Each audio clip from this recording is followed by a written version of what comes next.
man.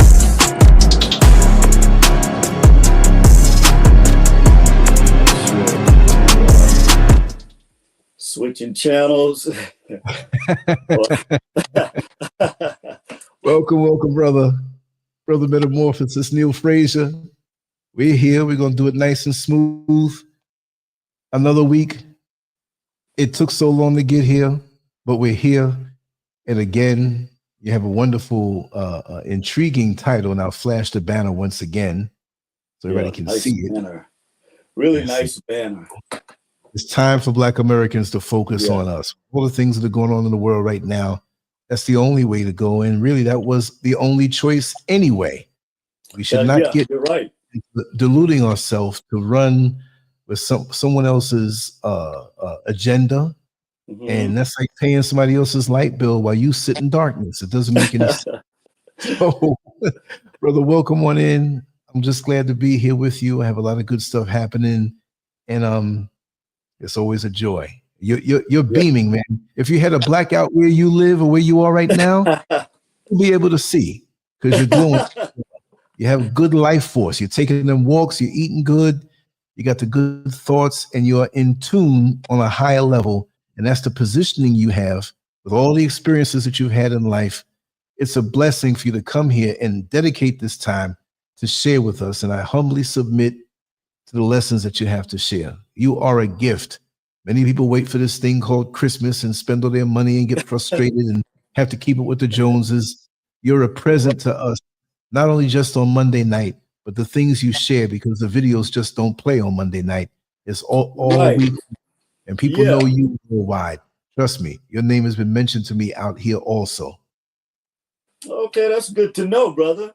I mean, you know, like when I first met you, I always knew instinctively that you were going to be, you know, dealing with presidents, kings, you know, people who are actually doing things in a positive way for the world.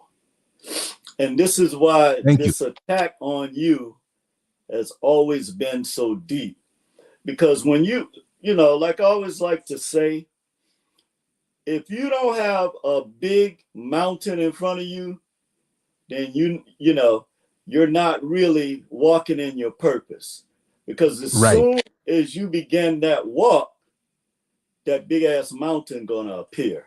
It's gonna appear. And you, or like me, you be in a valley, you know, looking up. But the point is that when we open ourselves up to our 963 hertz to receive the reason why we're here and not be distracted by all these other things that people are doing. Right. There was never any doubt in my mind, brother, about you. I'm just glad to be able to hold on to your coattail because, hey, you know, I was thinking about a picture where this guy was holding on, this lady was walking, he was trying to hold on to her, and he had her dress dragging behind her. Well, you know what? It's not necessarily holding on to the coattails. We're a team, and actually, me running and ascending is the trail that you bushwhacked and helped to make easier for me by the things you share with me. You see what I mean? So it's a mutual thing, but I understand the joke. And like many people already know, I'm not going to say it out loud, but they know what's happening with me these days and how it just came to me. And I'll just say that, you know, sometimes we have to endure those mountains in front of us. Yeah. We have to endure betrayal. They have to endure the people that reveal themselves to not want to be or have anything good for you. And they want to destroy you. And I'm seeing now how things work because the floodgates have been open. Even, I mean, so much that when, just like you said, when the president of a country knows of you and grants you a certain status. See, when many people would laugh and say, oh, he lost his channel. Oh, like I just told you a little while ago, when you have that spaceship that's going to a new level, the rockets attached to it help to push it up to a new level. right? Then that falls back down to the ground. But all is Yeah. not in vain. Because when you have people on that level who know you and want to talk to you and grant you a higher status that most can't get, it blows my mind. So it's Yes. not a big thing. It's a thing that, wow, I know there's going to be a lot of angry individuals who wish me not too well to see now what's happening with me. And Well, what would the world be? What would the world be without haters? Is that what you call them, right? Or, without people who always look for the destruction of another human being, which we were taught. right. But they will hide behind prophetic words and say the right things, but they're steady kicking you down because they want to steal your Yes. destiny, see where you're going. So now that many people that I knew before have played their cards and I know what hand they have, they can't come back and touch me. You see what I mean? And so I like now the way you put meeting that. so many wonderful people, man, genuinely wonderful people who are doing things, not the ones who want to talk and be seen or just want to sit on the porch and watch you and wish you bad and say things. I've conquered all of that. So it's like a rebirth. And my mission is now cemented in. And I'm just so glad you're here. And we're going to go higher.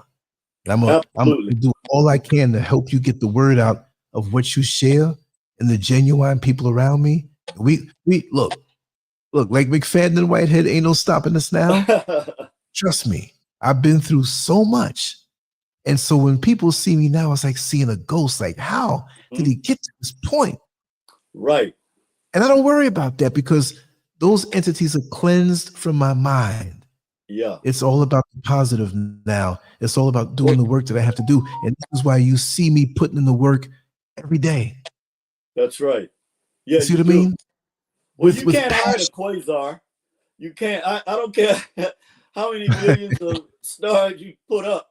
You can't hide a quasar. It's just that simple.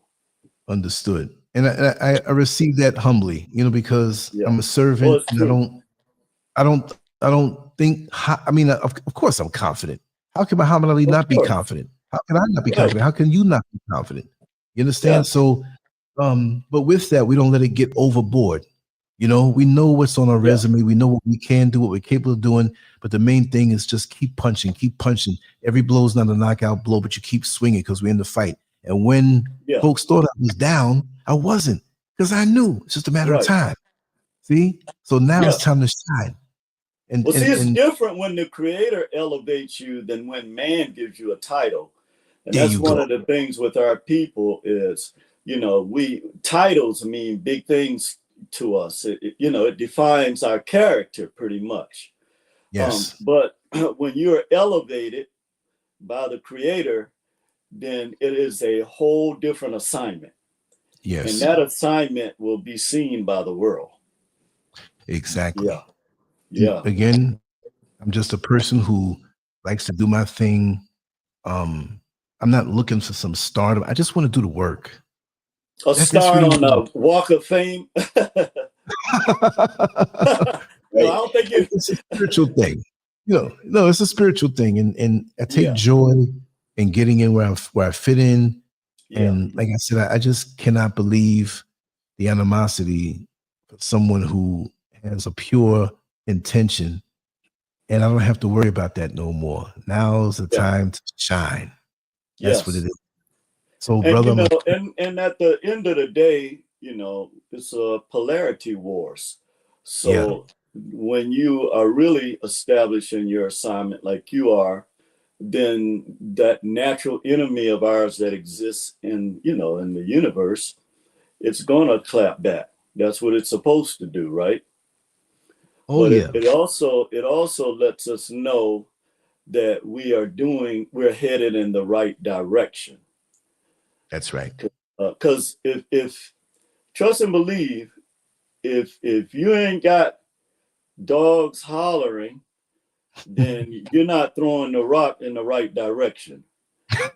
Okay, because I like that. When you do, and like you do, you're going to have people collaborating.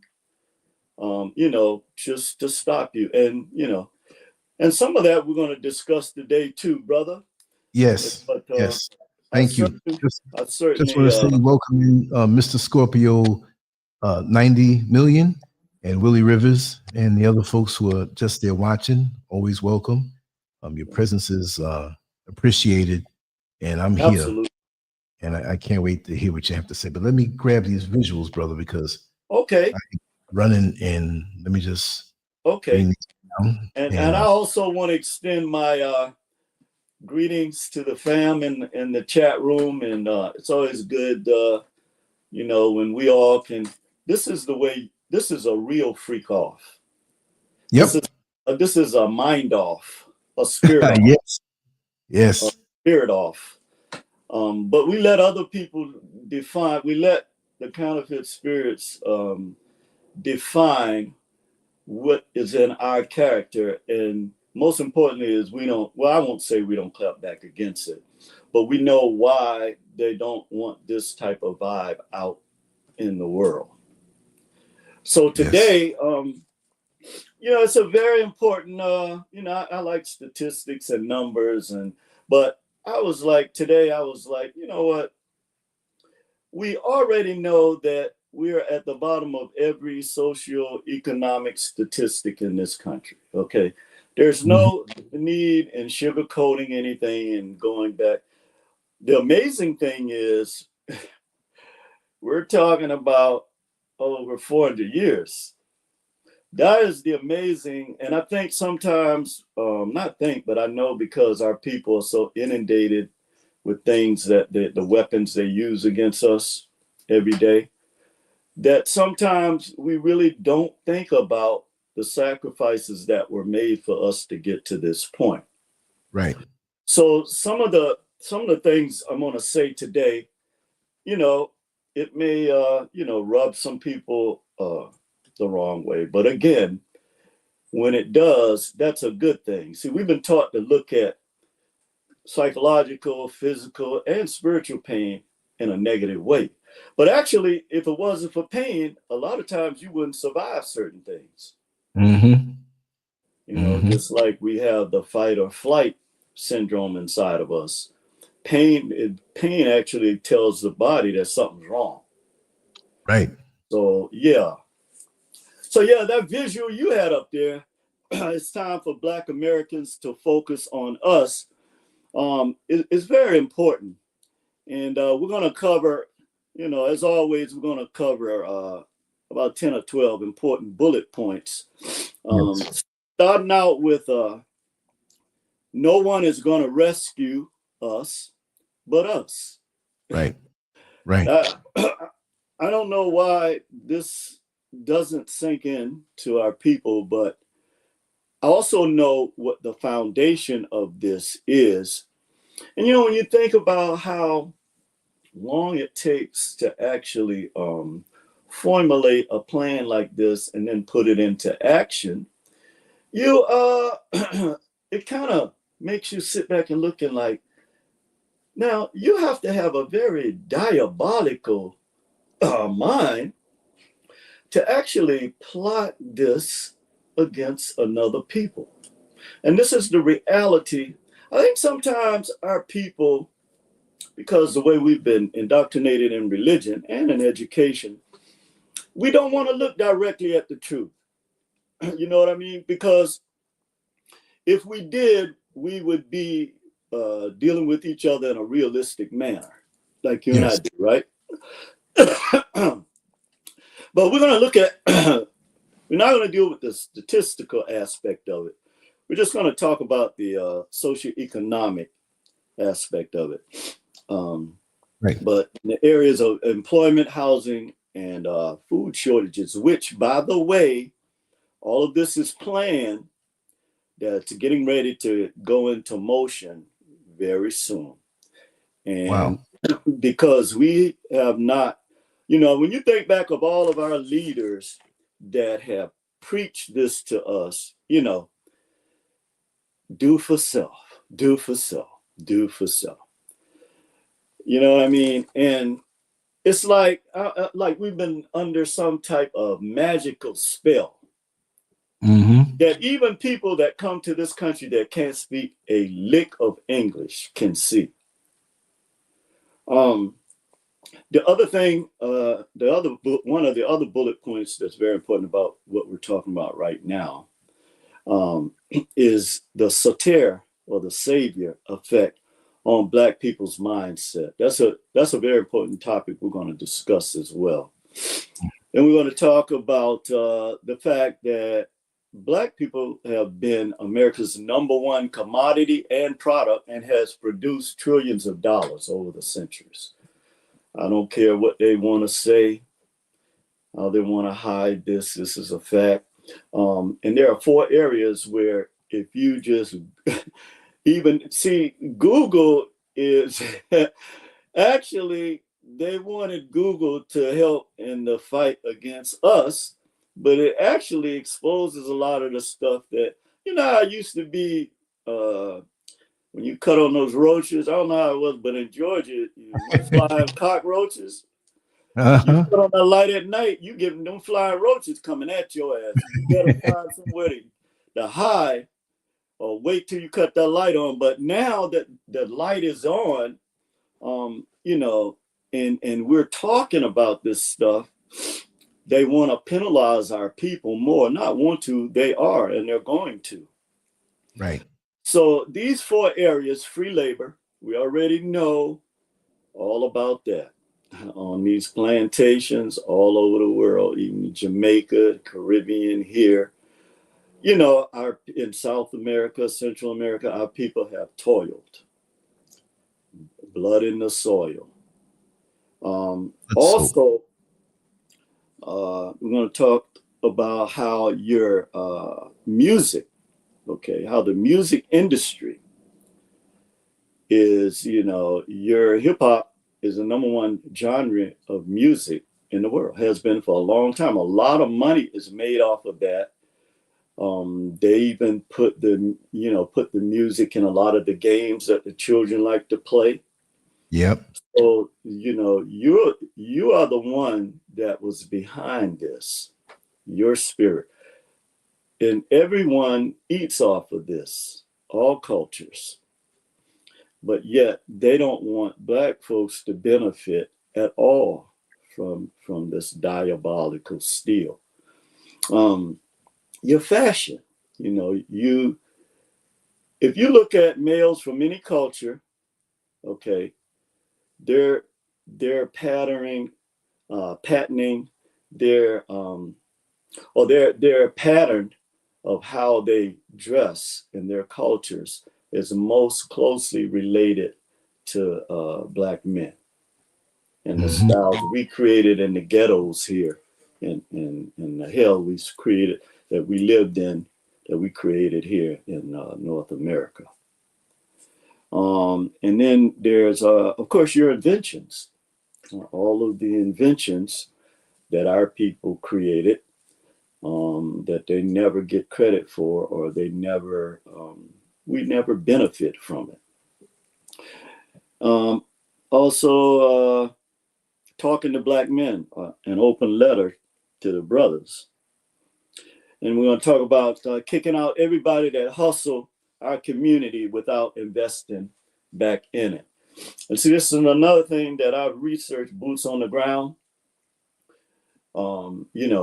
is that these people, when they leave our communities, they go somewhere else. They don't invest, they don't live. Now, that's changing from when I first came here.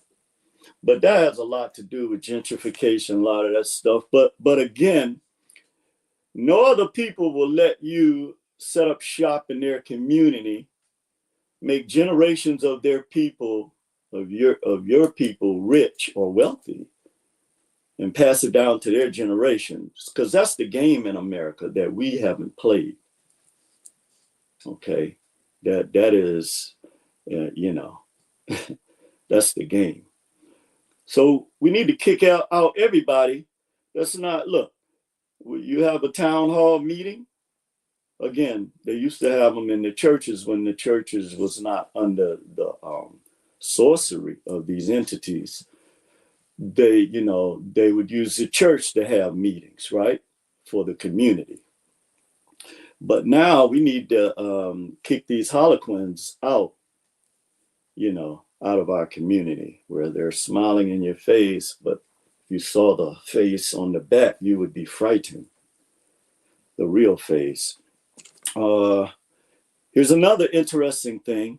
And Lance, if you put that picture up about the 420 billion, I believe it was, dollars.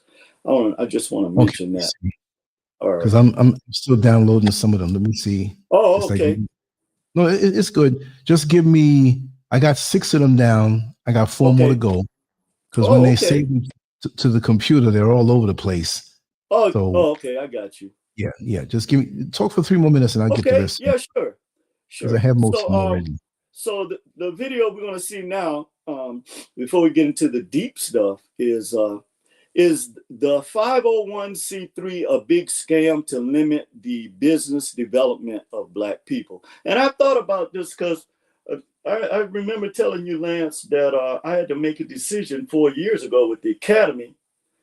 And I had this Black attorney in Sacramento that said she could definitely get me 25 grand if I did a video about that night. I was very down. You remember that?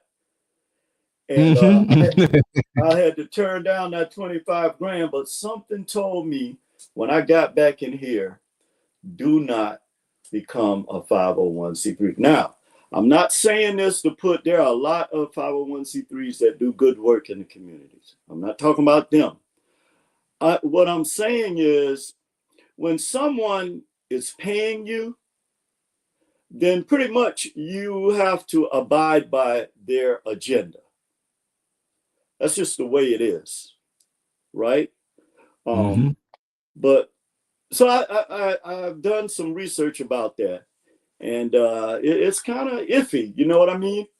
Because again, and then we'll talk about the big one, the $430 billion in tithes that our people have paid to Black churches in the past 30 years. Can we talk? Oh, okay. Ah, yeah. Okay. Oh, I'm sorry. I wasn't supposed to. That's not the. But that's for my other show. You know what? Can you email that to me after the show or whatever? Sure. Find that again. They all get saved as images. So I'm looking at I just downloaded all of them. So I'm just trying to get them all in order. Yeah, the ones I sent you today, right? Yes. Okay. I have most of them. Let me count now. So this one I'll send that to you, but I'll put this to the side. So let me get 2, 4, 5, 6, 7, 8, 9, 10. I think I got 11. So it's or 12. So there's 10 you gave me. So I might pull up one wrong one from a different show. Just let me know. Okay. All right. It's fine. But you know what? Now that I'm thinking about it, let's go with what you put up, because that might be what the energy, not me picking and choosing. Just put something up and let's see how that works. Okay. Because I have them all up. If you want to, the ones that you sent me, I have them all. Okay. But you going back up again? The one about the $420 billion in ties. Okay, let me see. I'm gonna kind of pop through. You tell me. No, that's not it. Okay. That's not it. I sent you a lot of visuals, huh? Yeah. Okay, that's the Academy's work.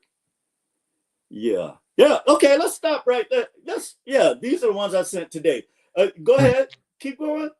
These are the ones I sent you today. Yeah. You got a couple more. Yeah, I know we have this one. Those first two were the last two you showed were the ones I sent you today, and there were 2 other ones. But that's okay. What I'll find it. If you can leave that there, that's fine. Okay. So as a matter of fact, that's perfect to begin with. And I wanted to actually make a statement about this, that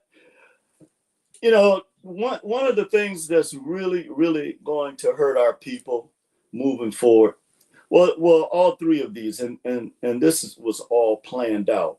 But employment or unemployment, housing, and food shortages is really going to do a number on our people, because we know at the fundamental level of human survival is food, shelter, and clothing. So these are areas. So I want to just quote one statistic here I got from the USDA.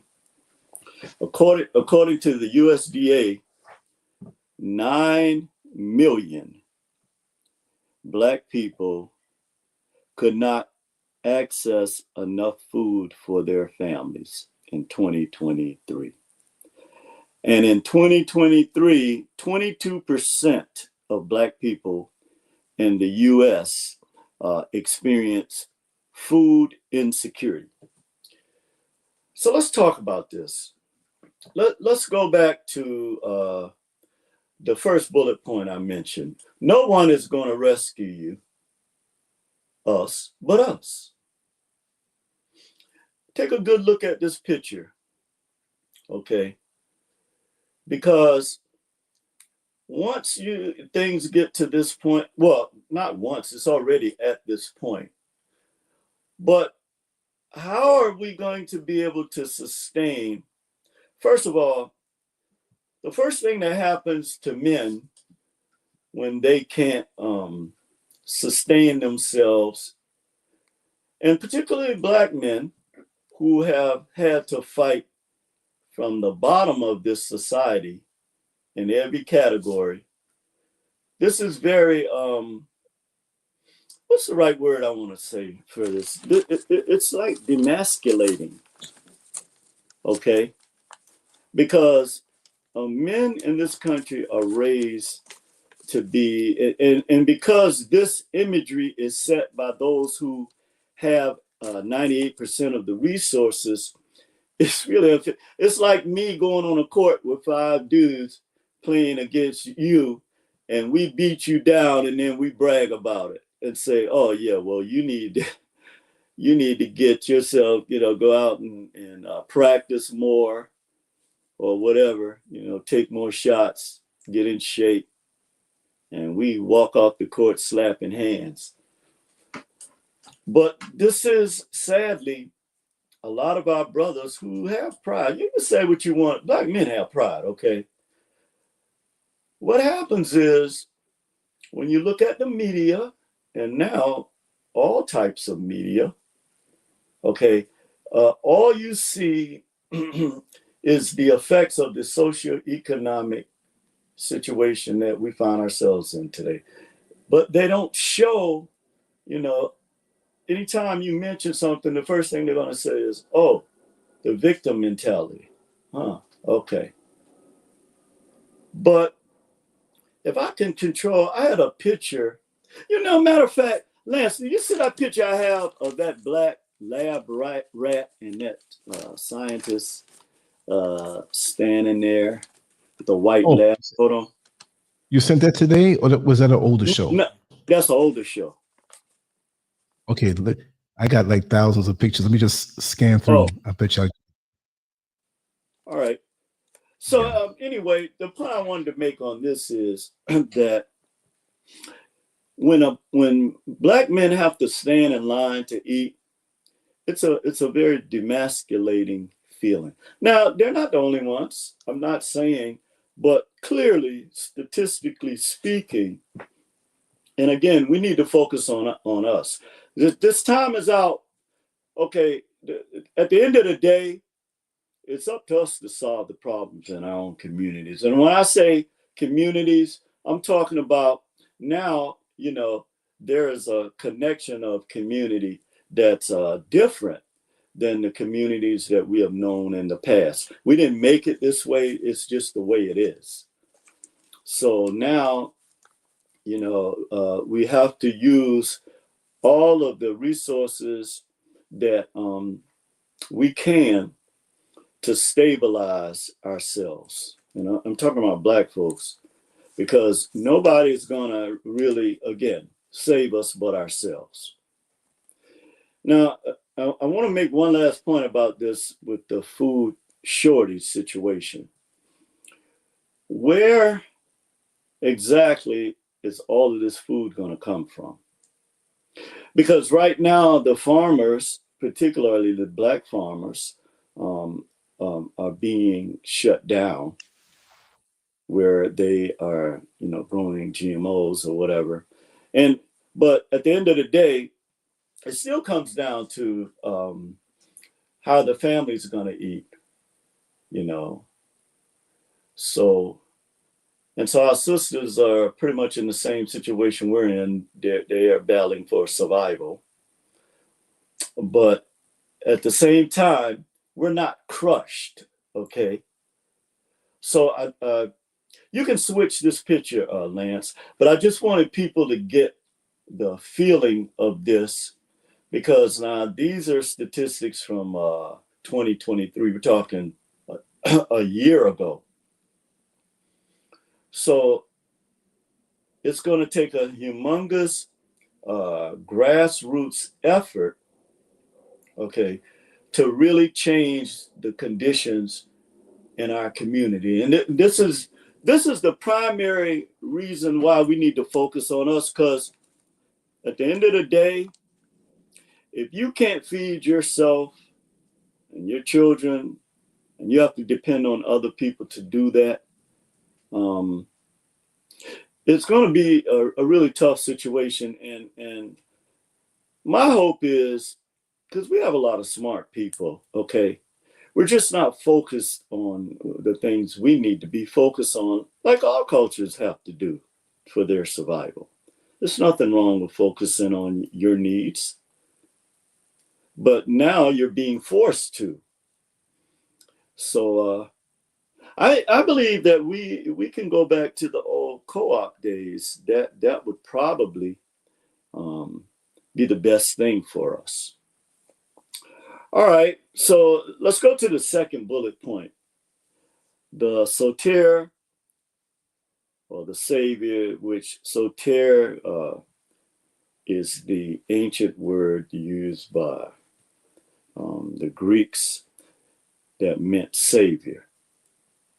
Okay. So at the end of the day, we have to make sure that we understand what's going on with this. Okay. Now, ever since we were on the plantations, we always looked for Moses. There's something we did just because we had to look to a savior. From just the pain and anguish of the situation, the actual physical situation we found ourselves in. Okay. But it got to a point where we literally depended. Okay. We literally depended on this mindset of a savior. And we can even see that today in politics, where we literally put all of our eggs in one basket, okay? And this satir effect, it has deeper roots in us than we know. And I believe, I know others will probably disagree with me, but there are some that will agree with me on this point, that,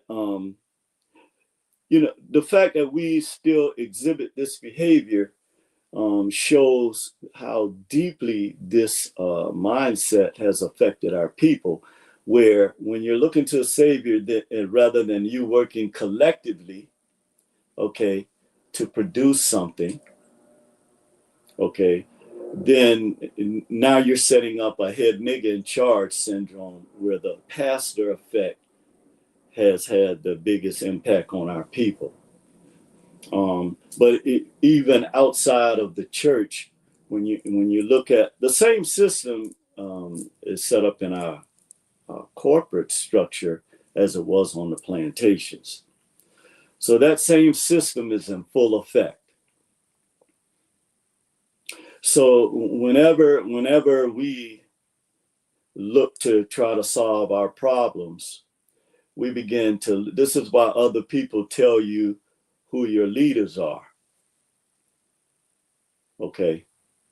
But that usually doesn't serve our best interests, because when nobody's going to pick your leaders that they want to be successful in order to change the condition. You there, brother? Maybe they knock you off, but nobody's going to come to save you at the end of the day. And one more thing about this picture here. So now all they have to do is look at your zip code to know where, the majority of people that look like you live. So what if they cut off the food trucks to those zip codes, the delivery trucks? Then what? Do we have a trucking company that would distribute food to our communities? See, the other thing that really hurts us in this area is people tell you that you have to have some big corporate building that you can't afford. And these other people are setting up mom and pops out here right on the streets and employing their own people. See, we have to change the way we've been indoctrinated, okay, to serve, the system. Yes, indeed. Rather than serving our communities. No other communities don't do that. They come out, they do. Now, I'm not going to say all, because there are communities of Black people I know here, like in the Bayview and other areas, over in East Oakland. Those communities, they band together and they do things to help each other. But again, the media is trying to divide us at this level. I just want to remind Black folks that there is a class warfare that we have always been subject to, that's going to rear its ugly head again. Okay. So you got another visual for me, brother? Yes, indeed. We go to the next one. It don't matter. Whatever one you put up, I will flow. Yeah, bingo, bam. Now, I know you see this wherever you go in California, and I'm sure in a lot of other states and cities, you see this sign. Okay. Now, I'm not just saying there are people of all cultures that you see out there with these signs. The point I want to make again is that Black people, it's time for us to focus on us. So I don't make any excuses about all the people and the visuals are Black.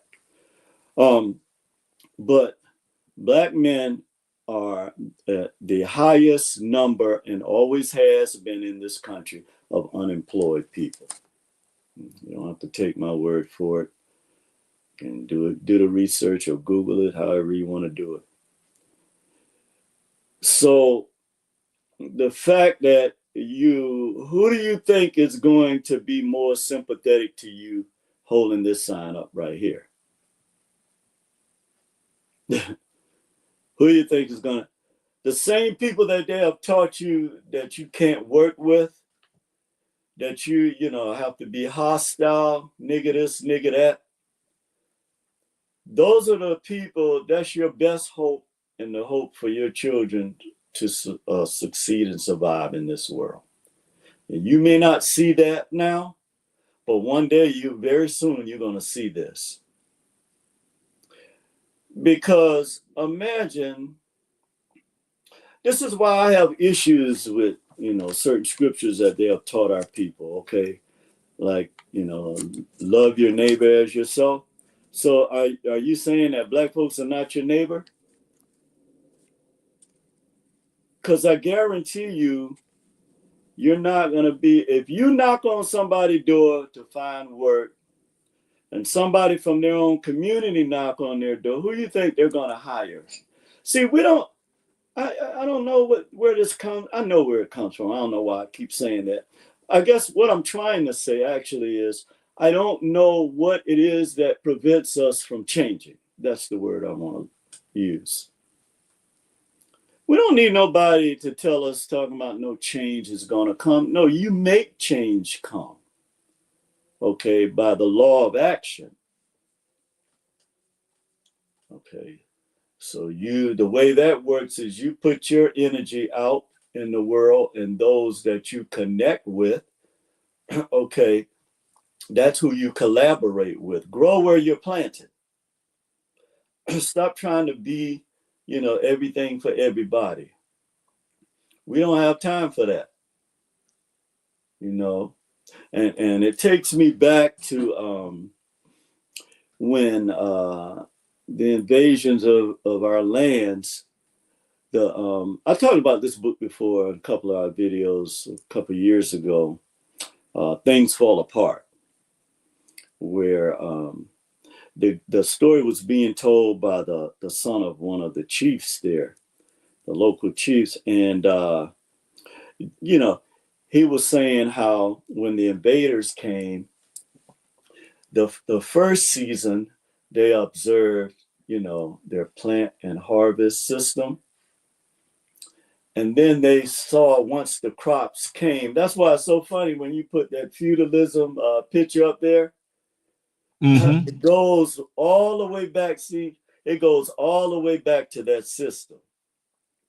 So then he said, so what they did was they always had their storehouses overflowing with seeds. They never had to worry about, that. So the invaders, they looked and they saw all the storehouses with the season. Once they made it past that season and they learned how to survive a little bit, then they turned the guns on them. And they said, I remember Dr. John Henry Clark was telling this story, that there was no need for any jails because nobody ever, deliberately did. I mean, there were consequences for things that you did, but we're talking about this diabolical stuff that happens in America that never existed amongst our people.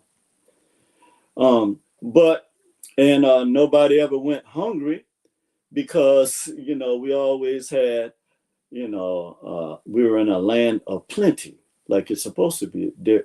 So there is the planet is a planet of abundance. So that means somebody has to take away that abundance.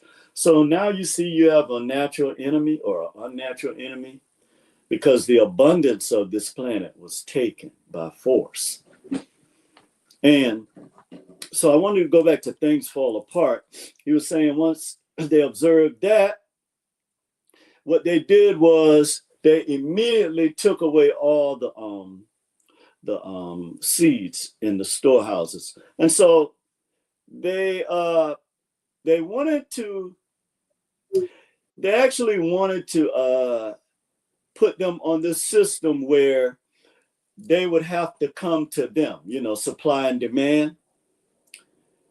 So they would have to come to them to get their own seeds, if you can imagine that. Okay. And now this created a new dynamic. Okay. And like Dr. John Henry Clark said one time, well, nobody ever thought about this kind of stuff because, this never even existed in our communities. Okay, this dynamic, because people didn't have to fight over food. So now with the Soter effect, it's like, well, I'm coming to save you because I'm bringing you all this food when you're the reason why the shortage exists anyway. You see what I'm saying? That's the Hegelian dialectic 101. So now, this is what I wanted to say.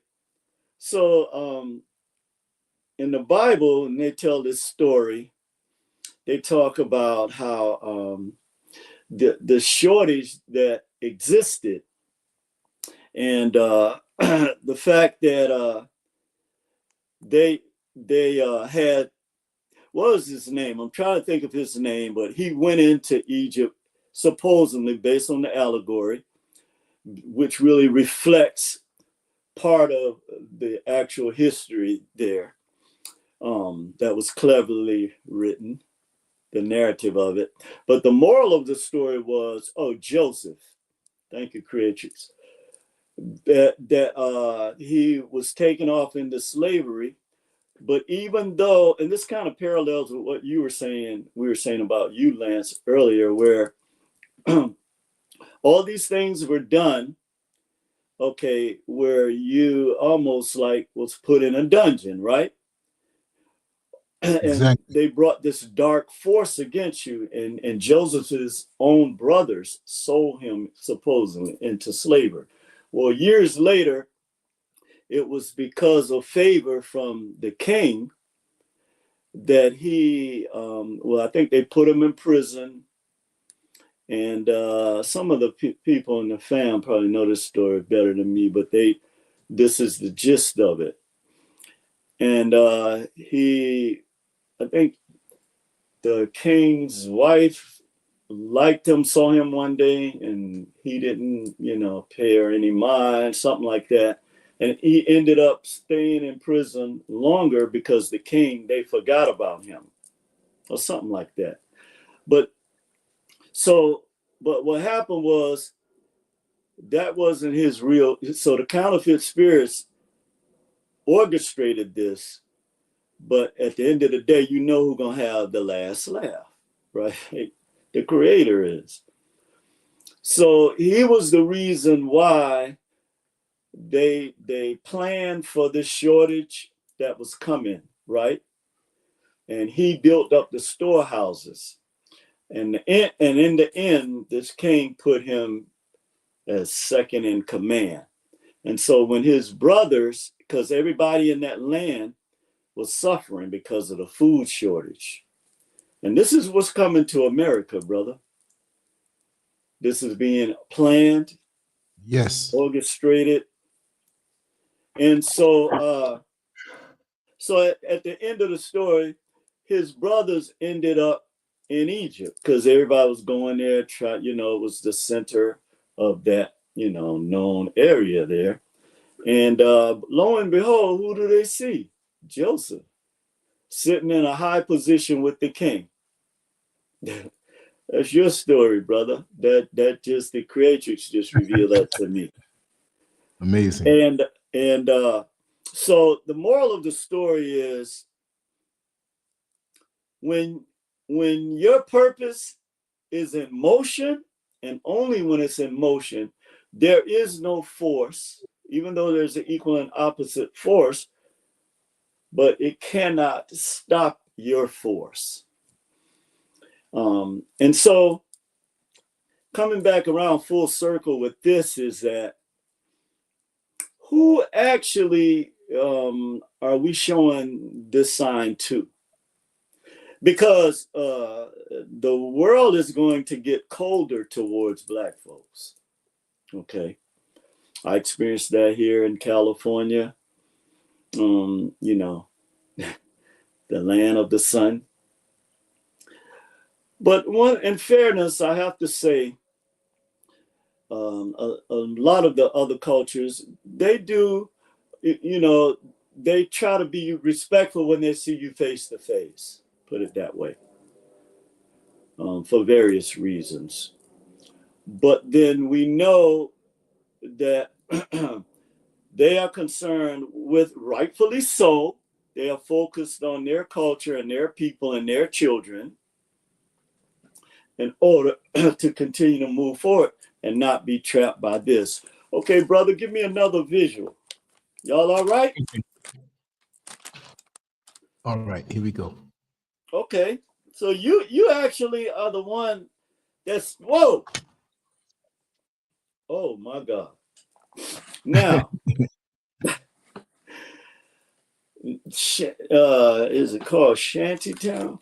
Well, Okay, so this is how a lot of California looks. Okay, now I'm not talking about in the cities where the rich and wealthy people live. You know, they'll show you that on TV.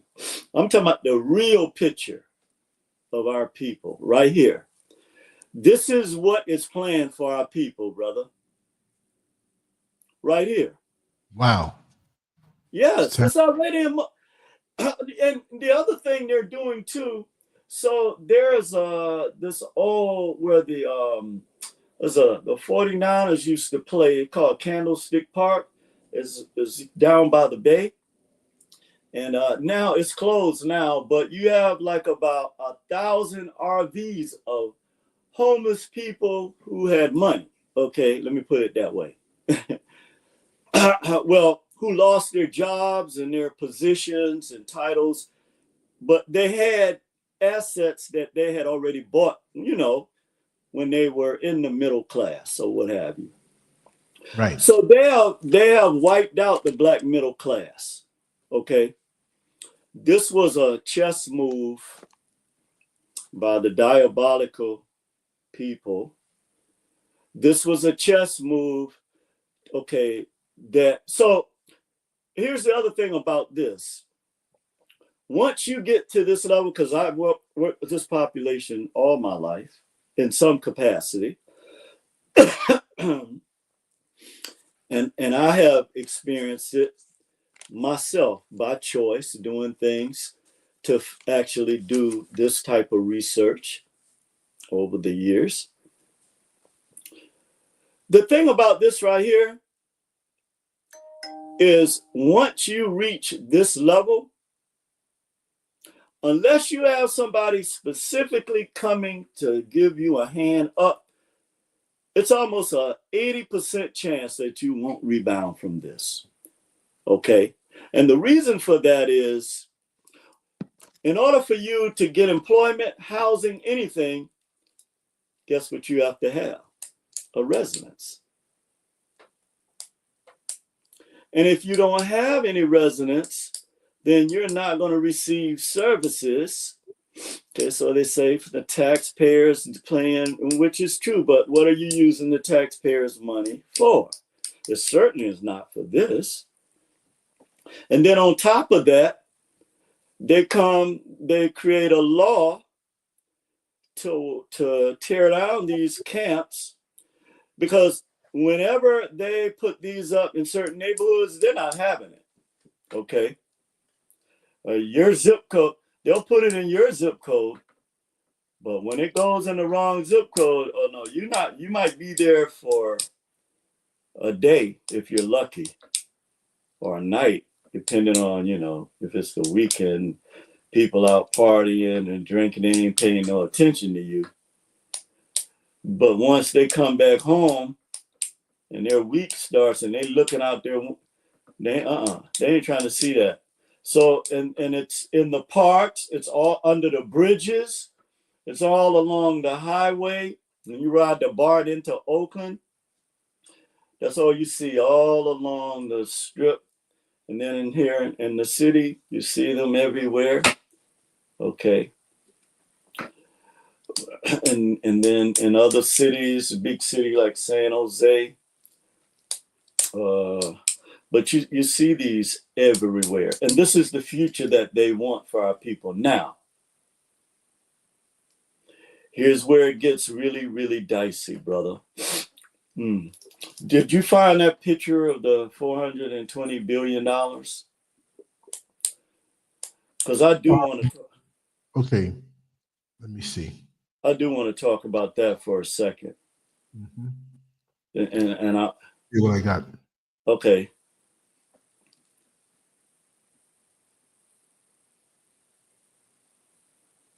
Well.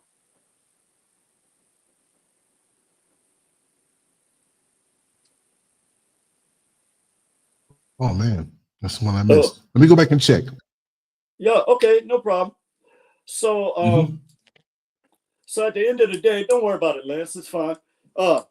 So when we were talking about the fact that the 501c3, is it a big scam to limit the business development of Black people? The other thing that this creates, and don't get me wrong, because we're taught to look at things from a linear fashion. Okay, I'm not talking about that. And again, there are a lot of good organizations out here doing, but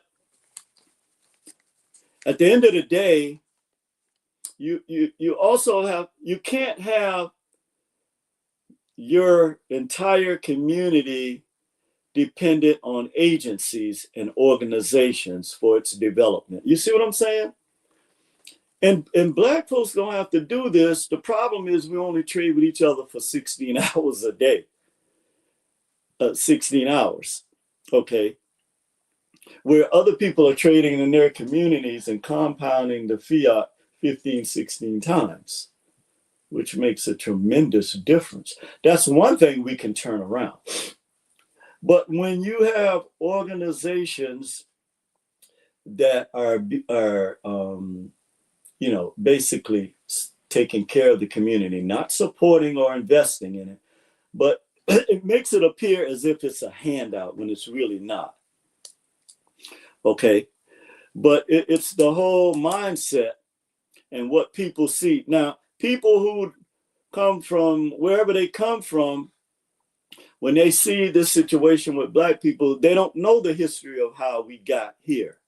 All they see is this, and then they see what they put on the TV about violent crimes in our community, which is less than 10%. So this all, and then they want to say you have a victim mentality when you can clearly see the results of whatever policies created this. Okay. This is the result of it. And policies and laws. So the last thing I wanted to say about the 501c3 effect and mindset is, and this is why they use this word entitlement. There are certain things that you are entitled to, okay, just by virtue of being a U.S. citizen, an American citizen, you are. However, if you're in a position, again, I just want to say, where you're not generating any, any business development for employment or anything of that nature, or where they can, tax your business and get money from it, or any kind of money is coming back, then that's how you're viewed. You're viewed as a non-productive, what's the term they use? The useless eaters. That's how they look at you. The sad part about this is Black folks actually spend over $1 trillion a year. We know this story as consumers. So just the fact that we're in this condition speaks to the need for organization at the grassroots level. Because the national level is one thing, but the truth is we have to go back to what worked for us and not be envious of each other and jealous of each other. Okay? And so in order for this to happen, we have to move beyond this mindset of, okay, they're going to do it. No. If they do it, it's only because they're forced to do it. And we all know if somebody or something is forced to do something, it's going to leave a bad taste in their mouth. And we have a track record of what the results of this has been. Now let's talk about another thing, not just by us generating the money, but the $430 billion in ties that our people paid to black churches in the past, they say 30 years. Can we talk about this? You know, and here's the other thing too. Because of this dogmatic religious mindset, our people are unable to collaborate. Again, you know, we have to metamorphosize out of this. This is going to be, well, this is the death of us. So like I always say, that's fine if you want to keep that up, but let's teach the children something different, because they're the ones really going to, long after we're gone, they're going to suffer like hell.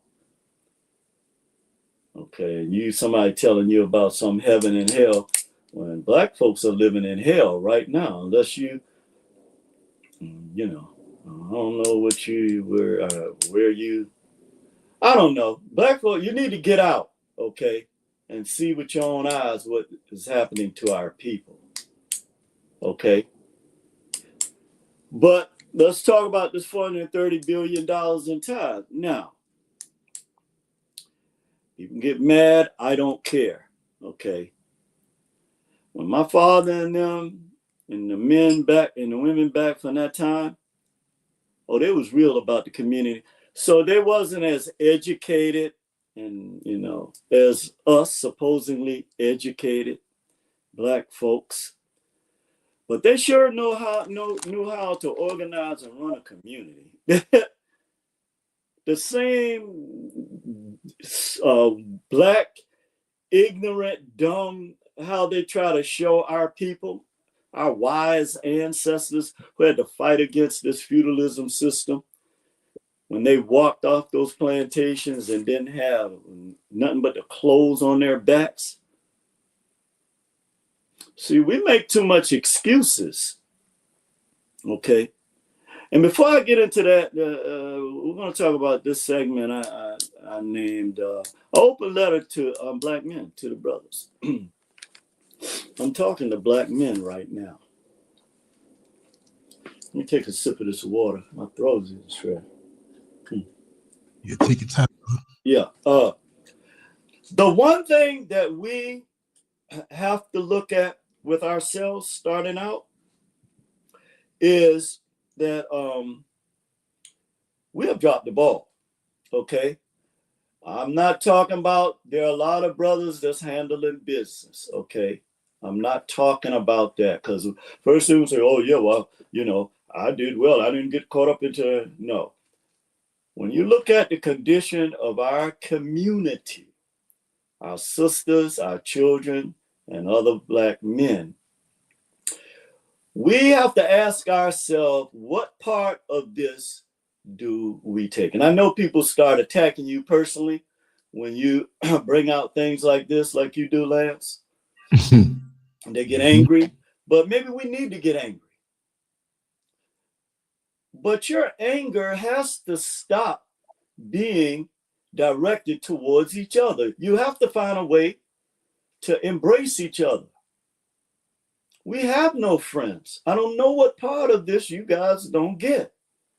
We have no friends. Now, you can dislike another black person, but why do you have to want to destroy them? Why, when you didn't create them? And on top of that, you're going to be, you think you're not going to escape. We're not going to escape as the primordial seeds of the planet. So, you know, the thing that I wanted to say, excuse me, to the brothers talking to black men is stop trying to live up to other people's standards, okay? That has been the death of our community. Establish our own standards. That's what men from other cultures do. We have our own standards.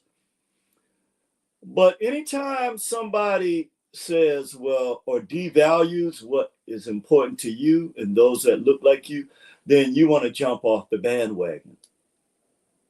Okay? Yeah, sure. We got issues in our community with our young black men, like all cultures do. But we can't buy into this, drink this Kool-Aid. We have to talk to them, or we have to try to at least have some kind of bond with them in some kind of way. Can't just say, oh, look at them. They, that's all they want to do. You know what I'm saying? I used to carry a mirror around. As soon as they start talking, I hold it up. Oh, okay, go ahead, brother. Keep talking.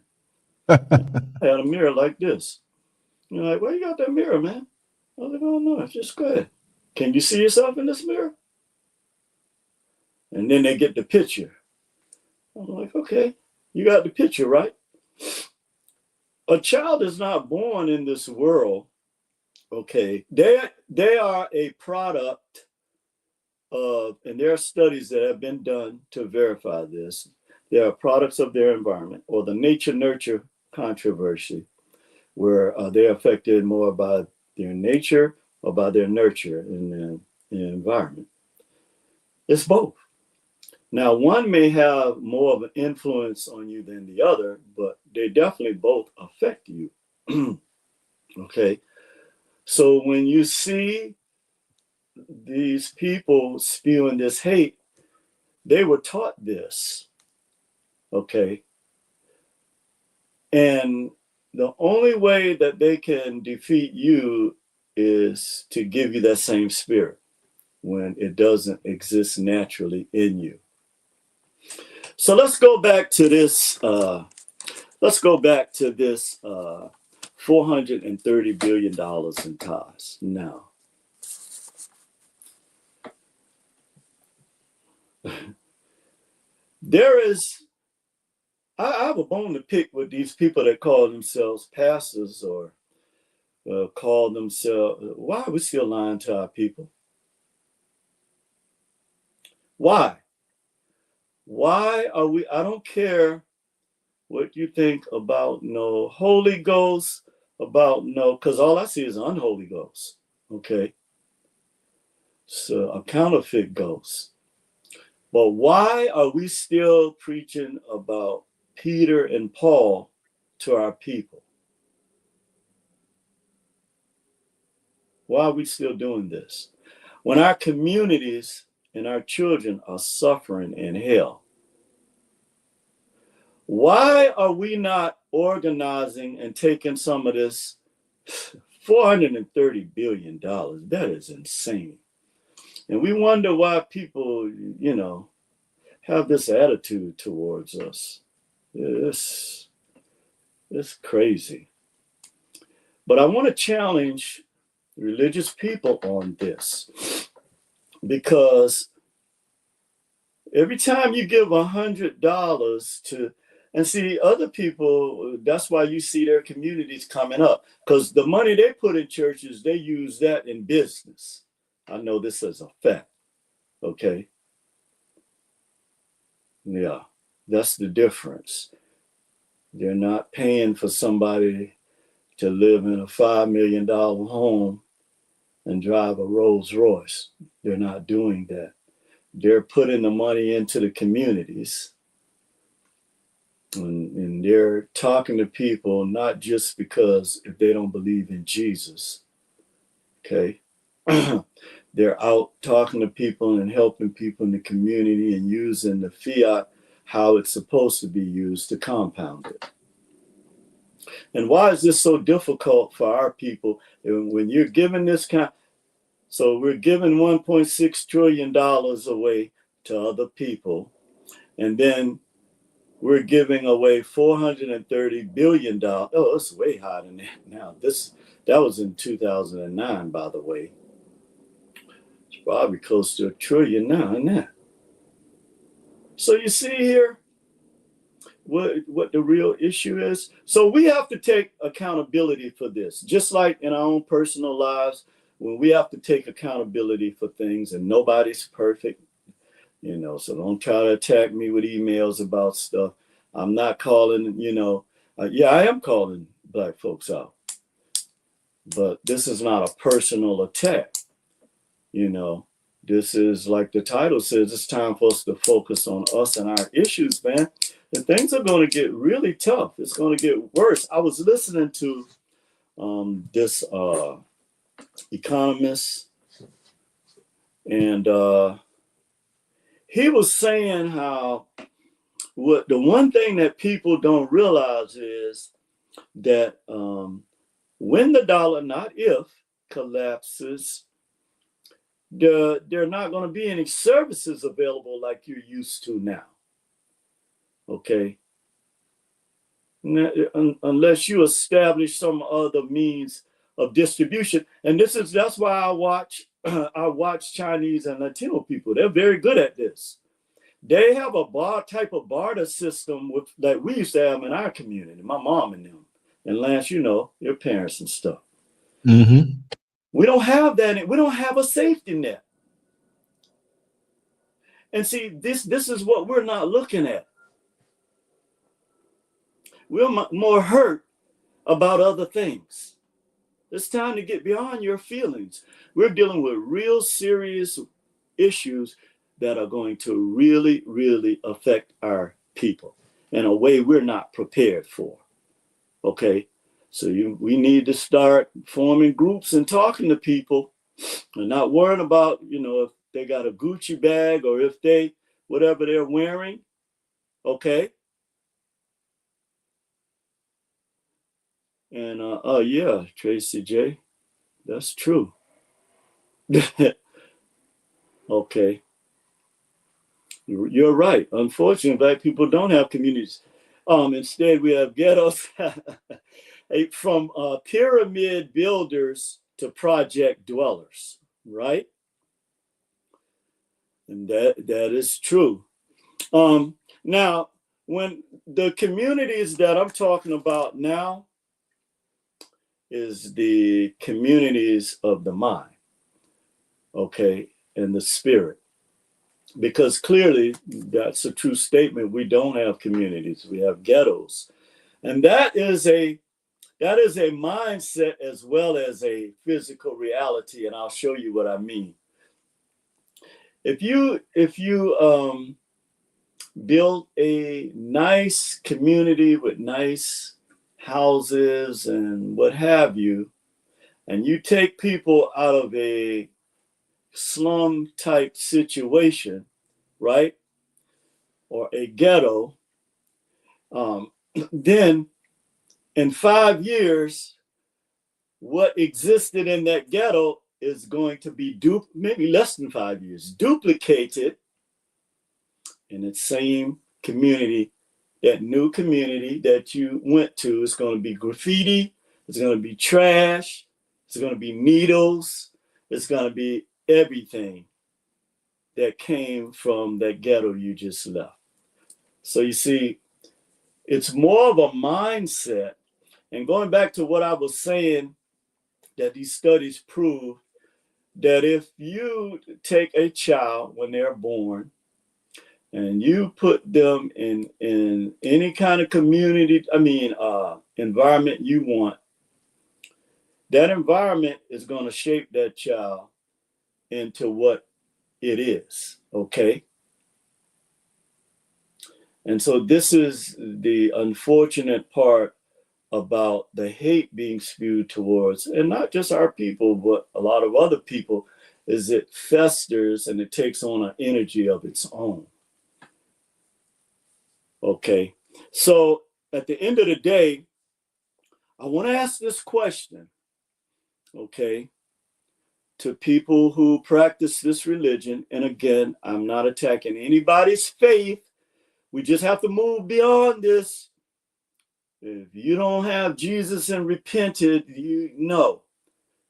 Okay, we have to be able to sit down.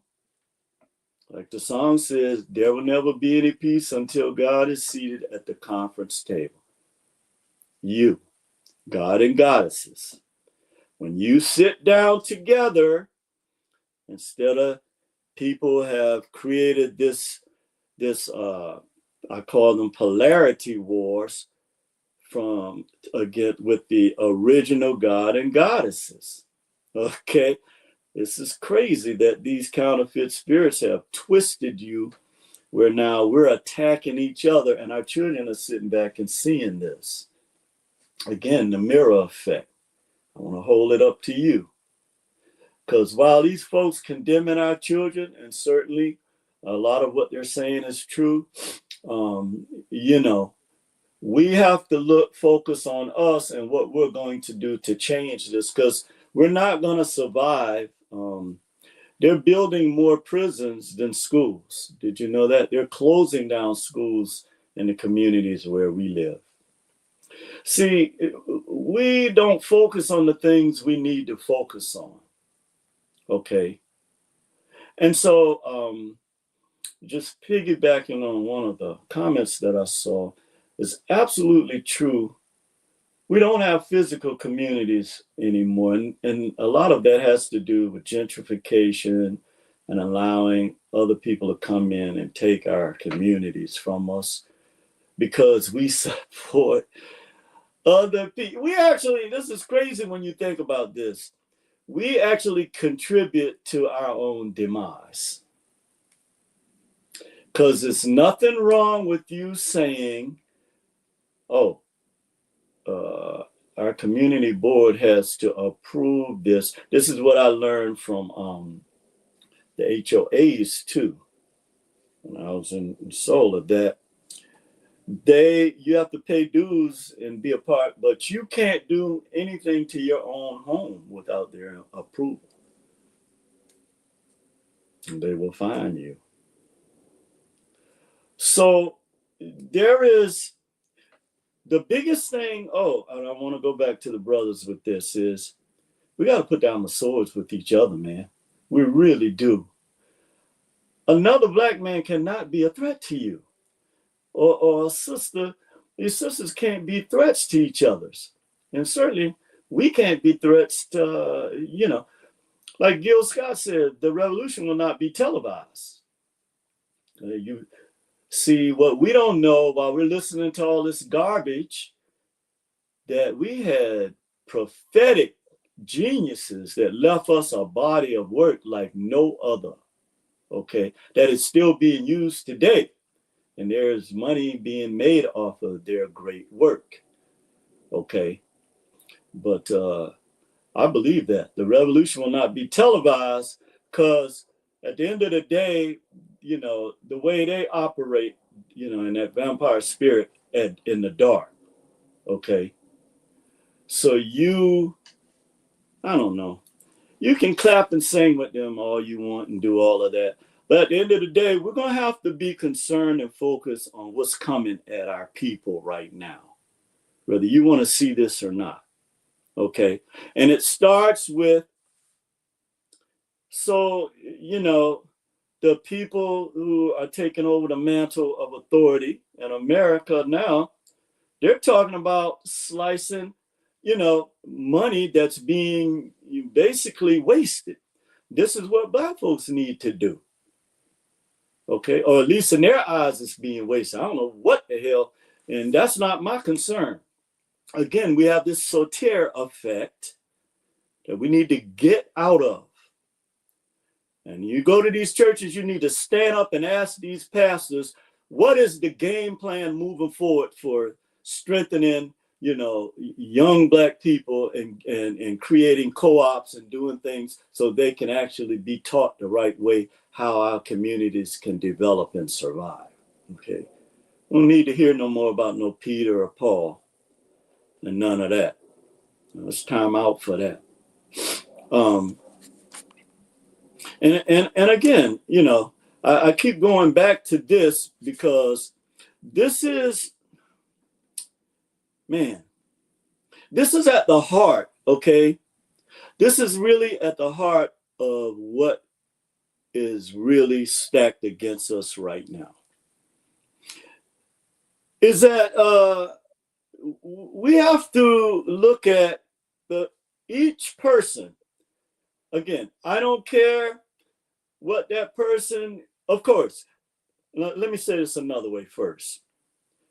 You're not supposed to be attached, okay, to certain things.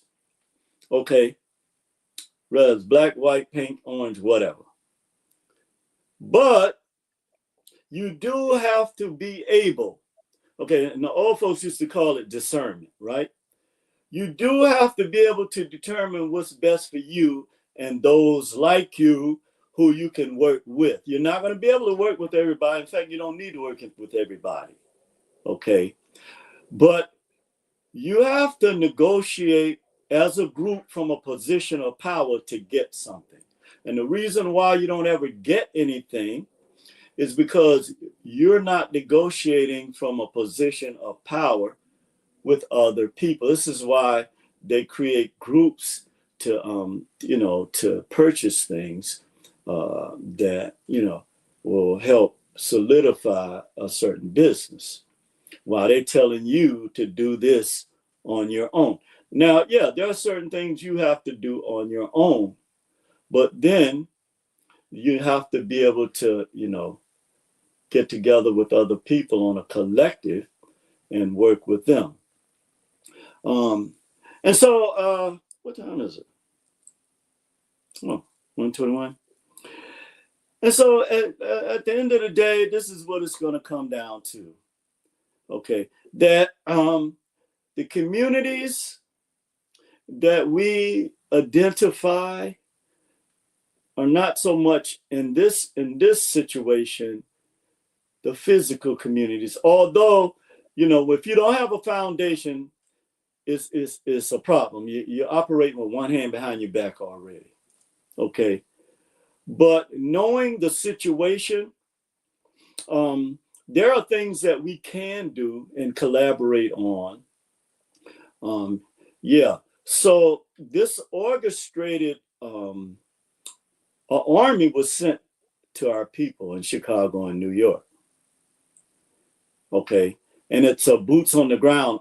See, we always think that militia and military means, the people that are in the United States military, but you can create a military or a militia right in your own city or state. You can bring people and they can learn guerrilla warfare right there. And so this is where, and I'm glad they brought this comment up, because this is guerrilla warfare directed against our people. Okay. So let me say this before somebody go and say, oh, Lance, there's somebody on the channel that was talking against the military. No. But most of the people we grew up with and in our families served in the United States military. Okay. My own brother that drunk himself to death, my niece, my nephew, and guys I grew up with. So ain't nobody playing those games. Nobody's playing those games. I just know that this, and thanks for the comment, that they have planned this guerrilla warfare for a long time. They flew these people in here. There's proof that you're flying hundreds of thousands and millions of people into the country. But yet you want our people to believe something different? Okay? What is this about? What is this about? I mean, why are you, Kurt, I have to call you back. I'll be here until 6, sir. Okay, brother. Yeah, so sorry about that, Lance. No problem, brother, no problem. Yeah, so back to that point is that they have destroyed the black middle class, because that used to be like a net for us, a safety net. Okay, but they have deliberately destroyed them. And now, if you watch, and that's why I like to watch Animals in the Wild, the way that hyenas hunt and the way that the lioness hunt, right? Well, they set you up. They know what your movements are. they spend hours tiring you down. I was looking how they made this moose stay in that cold ass water for like 5 hours till it couldn't stand it anymore. And you got 20 of them standing on the banks. Their fangs, you know, they ready to attack. And when they have them down, the lion comes around, and they were showing it on the at night, right, with the night vision, infrared. The lioness have their heads back, the big ass moose, and the lion came and hit the throat, boom, the kill. And then one others I saw these hyenas. It'd be about 50 of them. They surrounded, and this bull, for some reason they like the big mooses, right? Because more meat, obviously. But it fought gallantly, okay? But they was like harassing this big moose, and every time it tried to move, they'll run like they're running at it, and then they'll move back, and one of them will bite it on the leg, or they'll be trying to bite them in other places where it hurt, you know what I mean? So then you see that mentality. And see, when I started looking at this, because again, you know, nature is our greatest teacher, right? When you start looking at what the reality is of this type of attack on our people, because the drugs didn't do it, the garbage music, although it has had a devastating, well, let me go back, crack had a devastating effect. The guns, even though a lot more of our people are killing each other, okay, that is a fact, along with other people.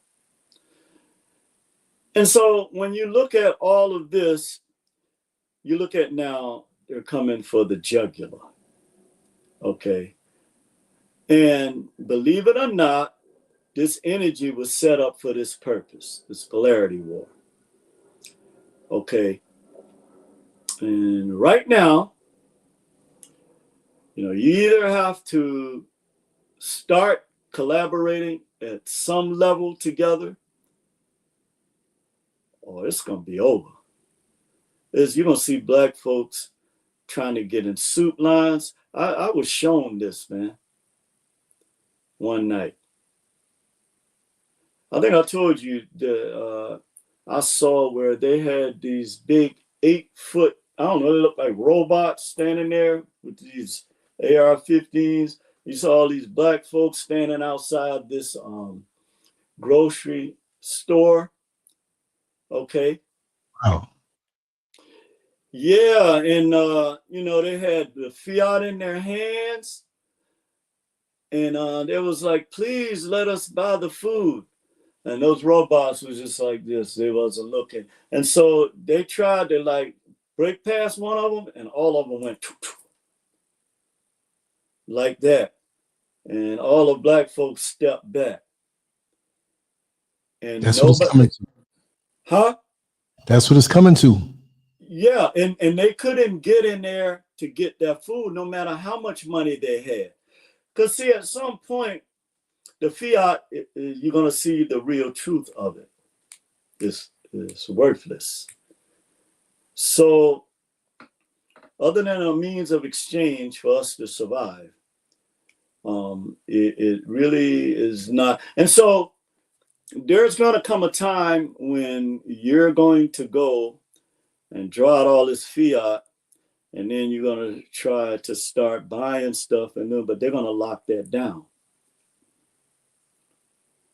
You know, I'm looking at a few things now myself, because the other unfortunate thing is when you're trying to collab with other black people, instead of us focusing on what we need to be focusing on, they focusing on you. You know what I'm saying? Mm-hmm. It's like it becomes a personal rather than a collaboration. It's like, why the hell are you worrying about me? We need to be focused on what we're trying to do while these diabolical people have planned to destroy Not just you. Because see, here's the other thing. I always say this. For some reason, we don't see this. They don't care about you. They got you. They after our children. That's who they after. They ain't worried about you. They'll let you ride around in a Beamer or a Mercedes and have a big house, and they ain't worried about you no more. Now, I'm not saying you should, when you work hard, you deserve to have those things. I'm talking about that being the mindset, the goal. In fact, you should have nice things. Because again, we get things twisted. I don't want nobody to get, we live in a universe of abundance. So it's clear that someone abstracted the abundance. Your natural or unnatural enemy did. You don't get that? It's nothing wrong with you teaching your children this so that they won't be hanging from a goddamn tree. Literally. So let's stop with the foolishness. Let's stop with this. You can have on a $5,000 Imani suit or do whatever these things that make you happy. But at the end of the day, you see what they do with our celebrities. They shame them before the world. That's how they really feel about, like that picture from the last video Lance had up. Lance, show that picture again. Can you? The entities? Oh, which one? Which one? The one from the last video you had? Oh, yeah. Give me a second. Yeah, because sometimes our folks forget about they run around talking about the Holy Spirit. You better look at this unholy spirit, the one that's attacking you. This is what, and we need to let the children know that this exists. That's why we catching hell. Stop sugarcoating shit all the time. For real. No time for this no more, man. These folks they putting together their game plan right now to actually put it in motion. Well, the game plan has already been put together. That's why at the end of the day, I wouldn't tell you my plan either. There you go. There you go. Now take a good look, hard look in those eyes. You see that? Like Lance, you like to say, see that? That's who coming after our children. Now you can go up there and keep giving tithes and clapping hands and singing these songs. I like gospel music too, don't get me wrong. But you have got to put things in perspective. Okay? This is not about your feelings and, oh, that nigga think he. No, this is not about that. These things right here that operate through these hateful people, they are seriously coming after you. And there is no building you can run in that's going to save you. So, in closing, brother, thank you, Brother Lance. Okay. In closing, this is a SOS time for our people. Okay. Yes, I know you don't like those niggas. I know that. But those niggas are a part of us. Whether you want to see, this is the problem too. They're a part of us, okay? So you can go drive by the ghetto and look at them and say all that. Yes, it's true. But it's still, when the world look at them, they don't look at you, they look at them. And this image that they put out, they look at that. So we have got to deal with the ignorance, okay? We have got to deal with this inappropriate behavior, okay? And these are the things that Black people have to start focusing on again. I don't give a damn what you think you are. You're not. because we don't control anything. And so the other thing too is what people have to understand: the people that come to this country, they're going to support the hand that they see that's going to feed them. I don't care how much you complain about anything. You're worrying about these other people, and they ain't even thinking about you. They're thinking about what's best for their communities, and they should be.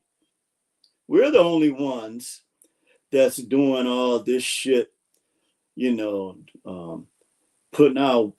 our women out on stages, twerking and doing all this.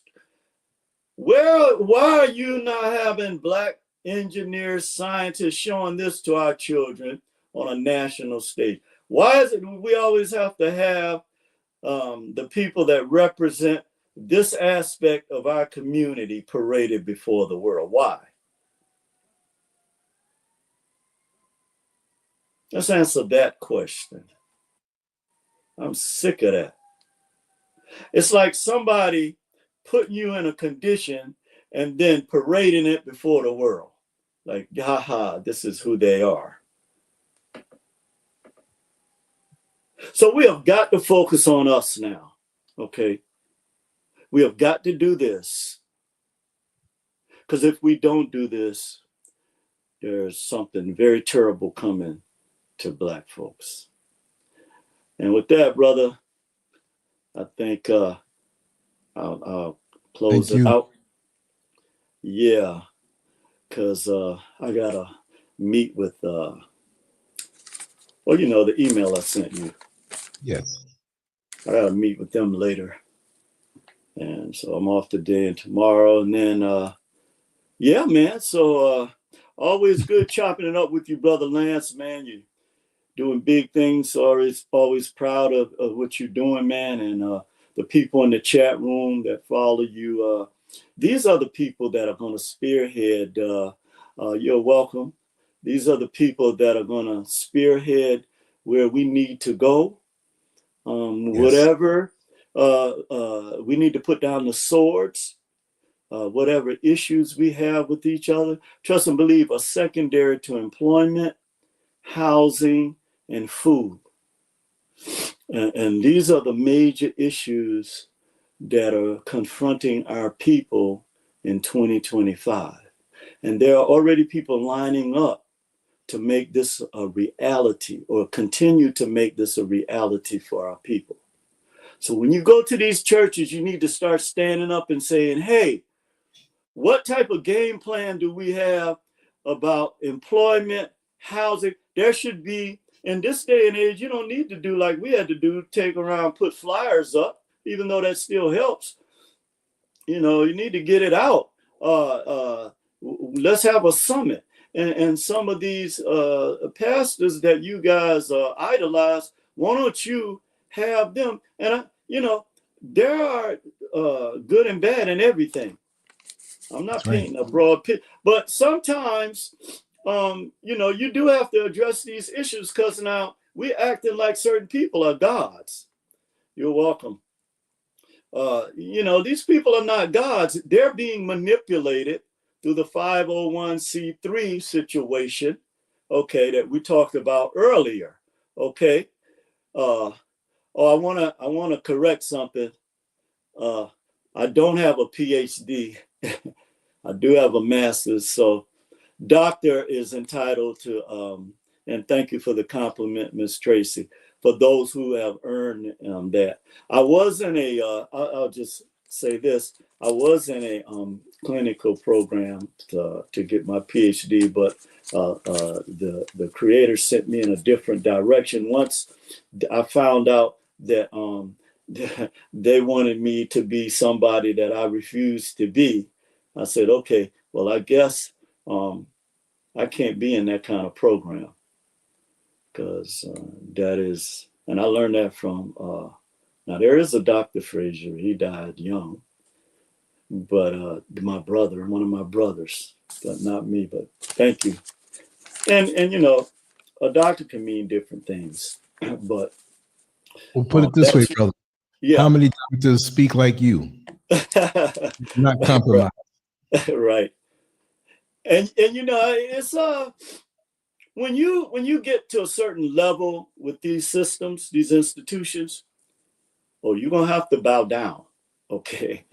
You don't, I don't care what you say, you are going to have to bow down. Now that doesn't mean, you know, you, excuse me, compromise yourself to a certain degree, but you do have to bow down. Thank you, Miss Tracy. Glad you're here. Thank you, MZD Nice.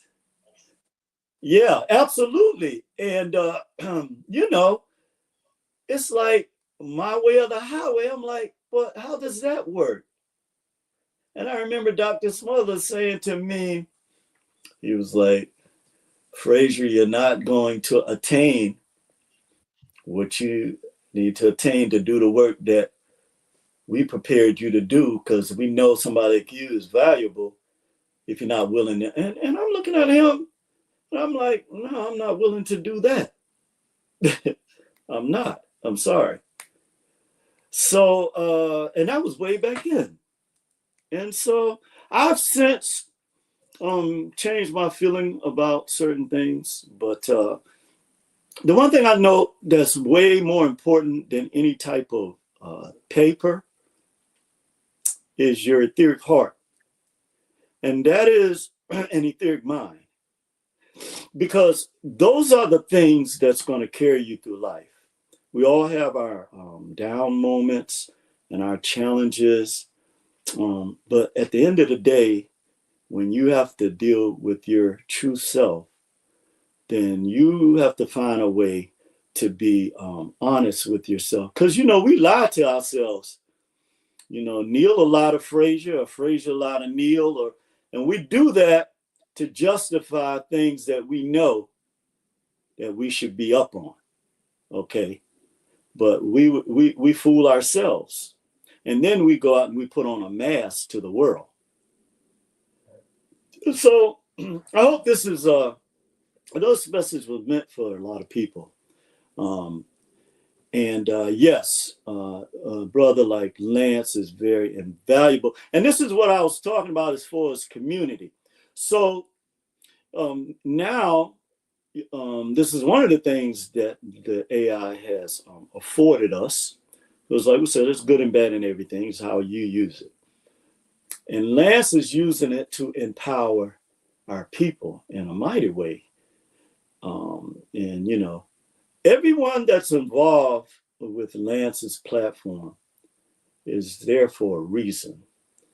And it's a great thing.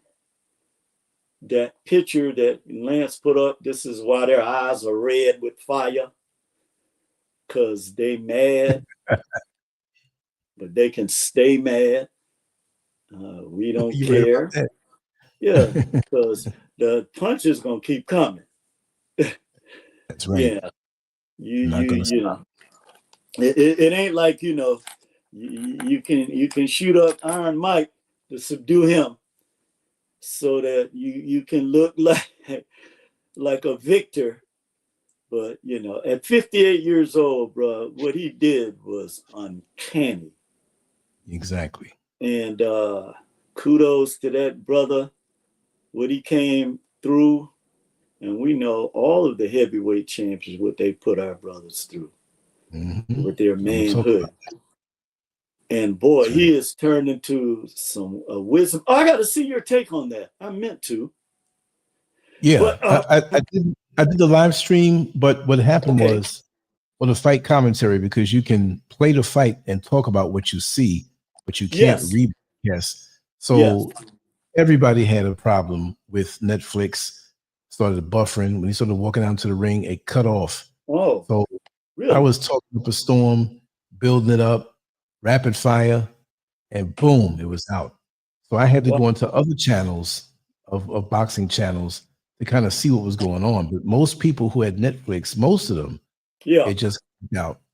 And I'm still going to do a take on that, because people don't understand what he went through and what he was up against, and definitely was scripted. But no doubt. Yeah, I saw the fight. Yeah.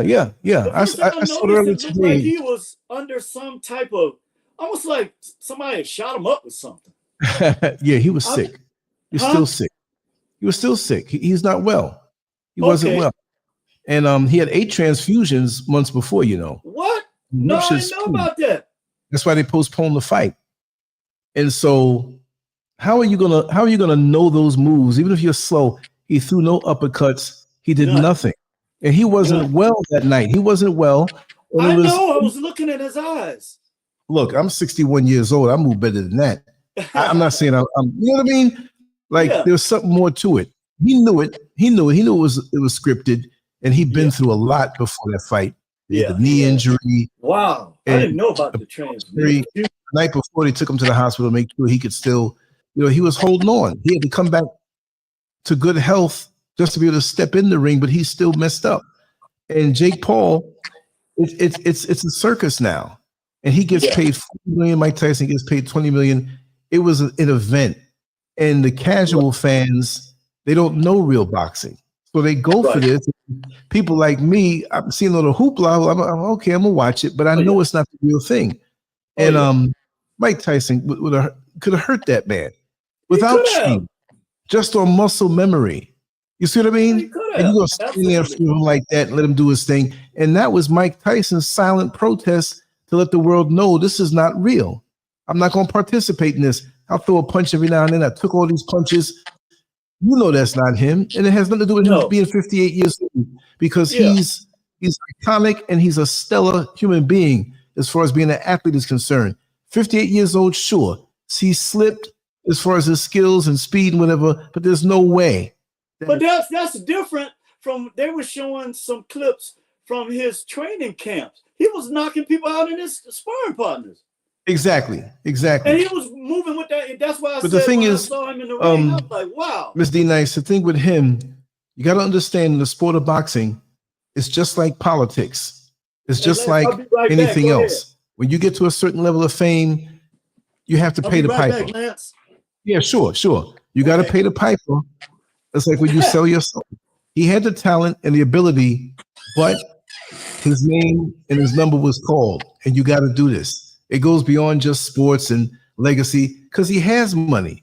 He's making lots of money with the marijuana. He's doing other things with it. That doesn't change his lifestyle. He's even said that. He's making millions already. But when it's time to go back and pay these people with your soul, you know, for a spectacle, yeah. And the thing is, his legacy can never be tarnished, because we know the deal. It wasn't like Joe Louis coming back fighting Rocky Marciano, and he was old and he was broke. It's a whole different thing.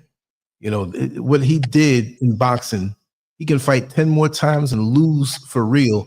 It would not tarnish him. Because see, in this day and age in boxing, the fighters are so scared to fight each other that they want to protect that zero, being undefeated.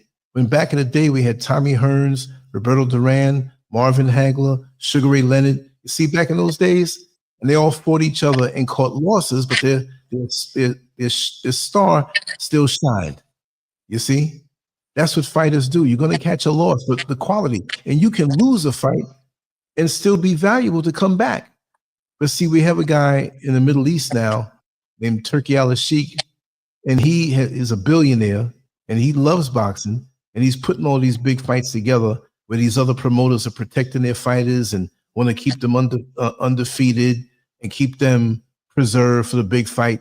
And he's smashing all of them down. And I'm glad, I'm glad for that. So it's a wonderful thing. Yeah, he had to pay the piper. That's what it was. He had to. And the sacrifices involved, and even still, not to bring it up, but I have to bring it up. The freak accident with his daughter, he's very emotional about that. But he wasn't doing so good. After that, all of a sudden it's like, okay, he's out there more. Remember, there was a time when they hated Mike Tyson. After he bit Holyfield's ear, that was a culmination of it. All before, when he was cussing out people or whatever, I understood him the whole time, because I'm not going to say I know boxing like I'm some fighter, but I studied this thing from 8 years old. It's a meat market. See, we see the fights and the championships and the money, but look at all the people that sport sucks up and uses up and leaves them with nothing. And like I said before, what about the fighter who's working a job, has to train after work, and has a pregnant wife at home and no health insurance, and he has to fight for $400 just to pay the rent? You see what I mean? Where's the hope in life? right? Yeah. Your injury, Yeah. you don't have anything behind you. See, we Yeah. see the big glittering glitz, and with Jake Paul, he's making other people money. Trust and believe. Yeah. And he's not a real fighter. There's so many things that Tyson couldn't do. I knew Tyson was going to take a loss on paper, but Mm-hmm. 8 2-minute rounds, that's 16 minutes of fighting. 8 Yeah. times 2, 1 minute between. You get 12 rounds, 3 minutes, that's 36 minutes. So you mean you're taking 20 minutes off of a fight? And Mike Tyson, with all that training, he showed you in the training, even though the clips were edited. But the Yeah. bottom line is, trust me, you try to put your hands on his wife, he'll come into some combinations with you. Oh yeah. You think. Oh yeah. But it's written It's into clearly the. something they did to him. Oh yeah, Gave yeah. him. And he knew it too. He knew it too. Yeah, he There's was complicit with it. A cash out, but it was like Miss D9 said, he had to pay the piper. Yeah. He has that name. He's now looked at just on the same level as Muhammad Ali in a different way. You see, we have social media now. Muhammad Ali didn't have social media, but look how popular he still is. And he stood for something. And the thing with Mike, he went through a change. That's why people love him so much more now. But they didn't understand him before. If you went through the things that Mike, at some point too, there's always going to be an attempt to destroy your legacy. You know, at some point, to bring you down from the man you were or the woman you were, and try to have his side out like that. They what? Mike Tyson was being interviewed by his son in the dressing room before the fight. So he had his cup on and he had a jock strap on. Why did the cameraman keep the camera on Mike Tyson when he turned around and Mike Tyson's whole backside was out? What? Yeah. No, I didn't see that. Yeah. And now I saw it. I couldn't believe it. And now there's a porn company, porn whatever, offering Mike Tyson $250,000 to show his backside. Get out of here. See? Yeah, exploitation. It's like a meat market now. Let's pick them apart. The crows are coming. The vultures are coming. Let's pick them apart. He knows that's what the nature of the business is. And I really think I really think he doesn't care what people think, because if he gets that 20 on top of all that he has, he's setting his family up because he's into his family. Yeah, like if you can go in and do something and get that kind of money, I'm not saying prostitute yourself, but get that money while you can, because he lost so much. 400 million. He lost a lot. And really, it's not the norm for a fighter to come back in something different and make that kind of money. Look at George Foreman. Right. He retired and he had the youth center and couldn't pay for that after a while. Yeah. He had to come back and fight. And look, he had the George Foreman grill and made more money with that than he did in his whole boxing career. I heard him say that. Yeah. But the promoters, the managers and the promoters, they're sharks. They get as much, if not more, money than the fighters coming up. They sign you to after that fight with Muhammad Ali, Joe was in the hospital for like 2 weeks. Yeah. And I remember that time. But at the end of the day, all of those guys have gone through tremendous, challenges in their lives, because that is the pinnacle of Black male virility. Right. And we all know that this is being destroyed or has been destroyed. And so at the end of the day, no matter what genre of experience it is, there's always going to be an attack on our image. Right. And the image that they have painted of us before the world is what they want other people to see us as. So this justifies the behavior towards us. Okay. And so if they say, well, yeah, we can justify this because if we allow them to run wild in the ghetto, then they're going to tear up everything. And this is the type of justification they use when they highlight all the degraded behavior in our communities. But see, behind closed doors, those small hats, they're just as freakish. They're just as out there. I can name names. I can name names. The different worlds that I've passed through younger in New York City, and you know what's up. So I'm not defending even Diddy, but what he's doing is nothing in compared to these people who wouldn't put themselves out there. Yeah. And these people are way out. I'm telling you. Oh, yeah. You know, I'm just going to say this. With them people, I'm saying it in small hats, with them people, you know how many in the different worlds that I've traveled, many of them husbands was running me down to go. I'm not going to say the word. Go, you know, hit their wife off. Wow. That was commonplace. I was in bodybuilding. I was looking a certain way. I was running in certain circles. I wasn't some money dude or some rich dude or some famous dude, but I was in a lot of places from the late 70s and early 80s before all of the social media was out. And I knew what time it was. I was nosy and wanted to go up and see what was going on. And I got an eye full. Trust and believe. I heard about that. What? Yeah. They're fascinated with us as black men. Yeah. But John Public, when you said that he's a shell of his former self, no, he's not. He's 58 years old. We can't expect the human body to keep up like that. Father Time beats the athletes down always, but he's not a shell. He has a family. See, he has children and a wife. Nobody expected that. He's better than he ever was. He won in life. See, if we look at him just as a person punching people, well, yeah, look, no matter what you do, my knees were hurting walking up the steps early today. Last night, I walked outside off the porch and stepped on one of the cinder blocks and fell straight on my backside. Boom! Wow. You know what I mean? Like that has nothing to do with the fact that I'm 61 years old. What I'm saying is that we're vulnerable. We're human. I'm not what I was at 20 years old, but what I know, I wouldn't trade that for anything in the world.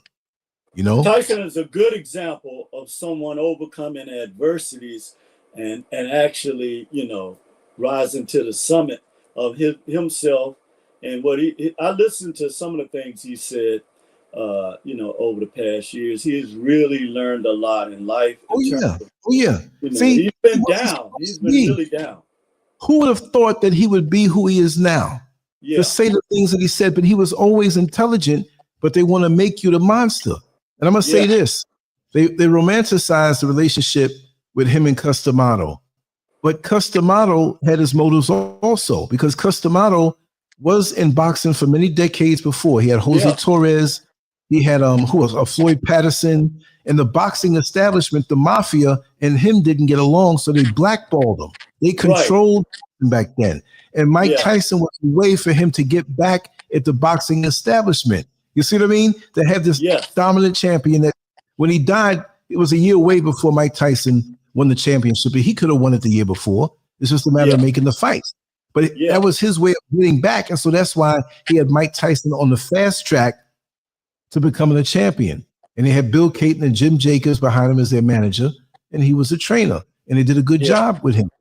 But the thing that they failed in was that they may say now he taught me about life and to love myself and philosophy, but they paid off a lot of people when Mike Tyson was still wilding up in Catskill, touching girls at the mall and doing it. And they knew they had a chance. So they listen, let's just keep this hush. Don't make no charges. Don't, get him arrested, whatever. So they neglected him in a way in other levels. That's why when Customato wasn't around and everybody else came around, he unraveled. You see?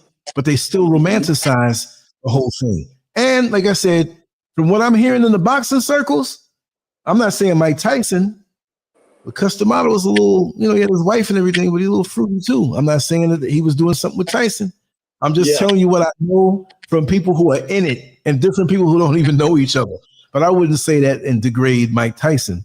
But there's a lot of things going on that are not so obvious in all worlds. But I studied this thing.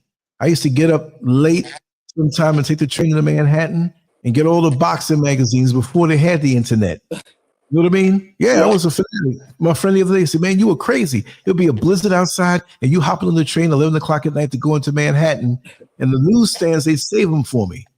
So I was in. Yeah. That's it. Look, if I came back again in another life, like the way they say, what would you do different? I'm not gonna say, oh, everything's fine. Yeah. I would follow through and being a fighter. I'm so passionate about that. So that's why it comes out in everything else that I do. You see what I mean? That makes the work sense. and everything. So that's my little secret, you know? Yeah. So that's why I think that way. I'm not delusional, no, but I did have talent too. When I was young, my father took me around to different boxing gyms and stuff, and he was ready to push me, not push me, but I wanted to do it. Right. And I sat down and I decided I don't want to get hit in the head. Things happen. He didn't discourage me. He said, if you're here, I'll support you, but you're smart. You can push that pen. You got brains. That's more guaranteed. You know what I mean? Really, he didn't tell me no. He brought me down to the 125th Street gym in East Harlem, where Hector Camacho trained. Okay. Right? Emil Clancy was there. Emil Griffith was there, but he couldn't make it. Clancy, and they wanted to meet me. My father kept pushing it. It never happened because he didn't show that something came up. My history would have been different. But when you know what I mean? These are things that people don't know. And that was in the 1970s. Right. Yeah. Oh, yeah. I got into bodybuilding and started competing at 16 years old, and that took me. And I put my work ethic into that and did well. So, you know, but my brain thinks that way. So this is why I study. And I'll say one more thing. With boxing, it's not just a matter of two people standing in front of each other punching. Everybody has a story behind them. And it's theater. When you understand the story and what they have on the line, and they rise to the occasion, and some don't do well, they don't live well, and they fall off, or they're inspired. One of the biggest moments, if you go back and look at Mike Tyson when he lost to Buster Douglas, and when they had the interview and Buster Douglas cried, he said, "I did it for my mother." Man, Buster Douglas always had the talent, but he really wasn't a fighter. He was an athlete. But that night he pulled it all together. He had 4 things going on with him. His mother died. His baby mama, I'll say it that way, she was diagnosed with cancer. His woman left him, and there was another one because his father was a middleweight who was like a drill sergeant. Yeah, exactly, the father. So, and it was like that was his last resort. Nobody expected him to win. He had all this pressure, and he rose to the occasion. And if he only did that one time in life, that shows you how the human spirit is. So that's what ignites me about boxing. I could care less about the people punching each other. It's an art form on the highest level, but it's more spiritual thing. Gladiator. Exactly. Yeah. Exactly. So that's why, like, when it comes on, I'll be doing more boxing fights and talking about it because I love that stuff. Yeah. Well, that's obvious, brother. So yeah, look like this guy is not gonna. I was trying to switch times on him, but I guess he's already here in the city. Okay, so yeah, brother, I held you up long enough, and man, this is good. A special day for me, and I'll be streaming some stuff unexpectedly. Likewise, everybody will see, you know, what I've been talking about, and I didn't sleep last night. I'm so excited. I did not sleep last night. Yeah.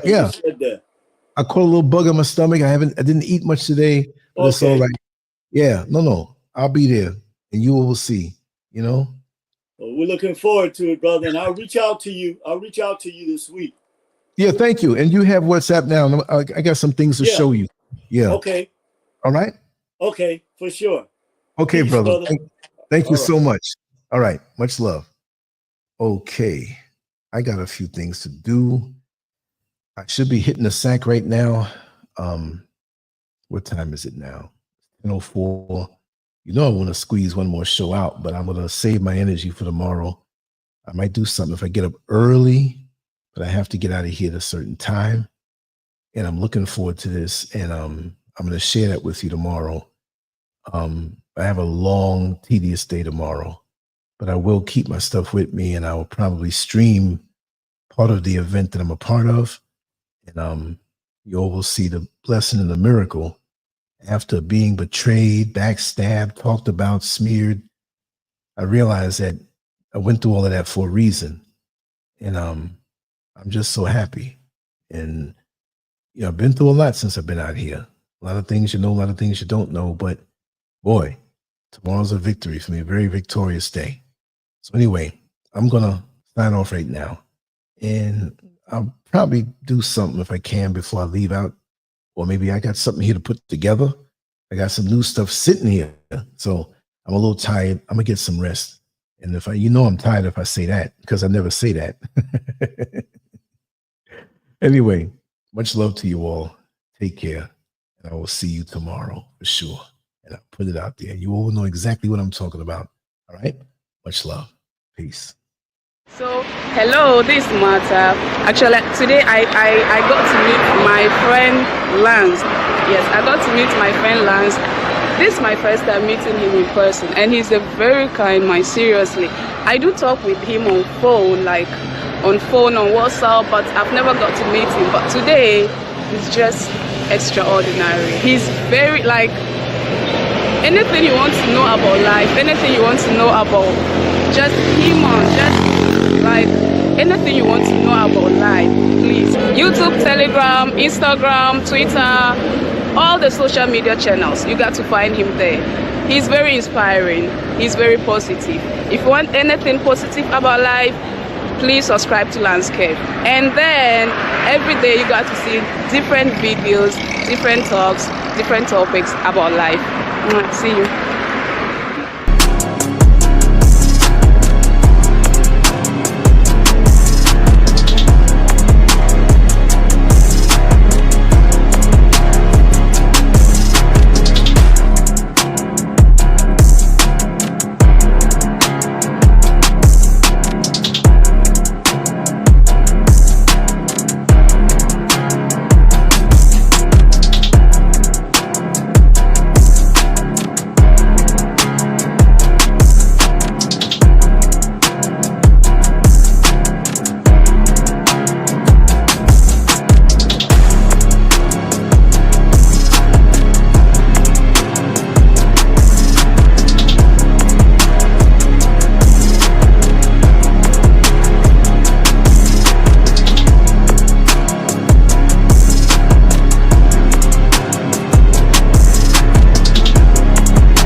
kill the stress to the head.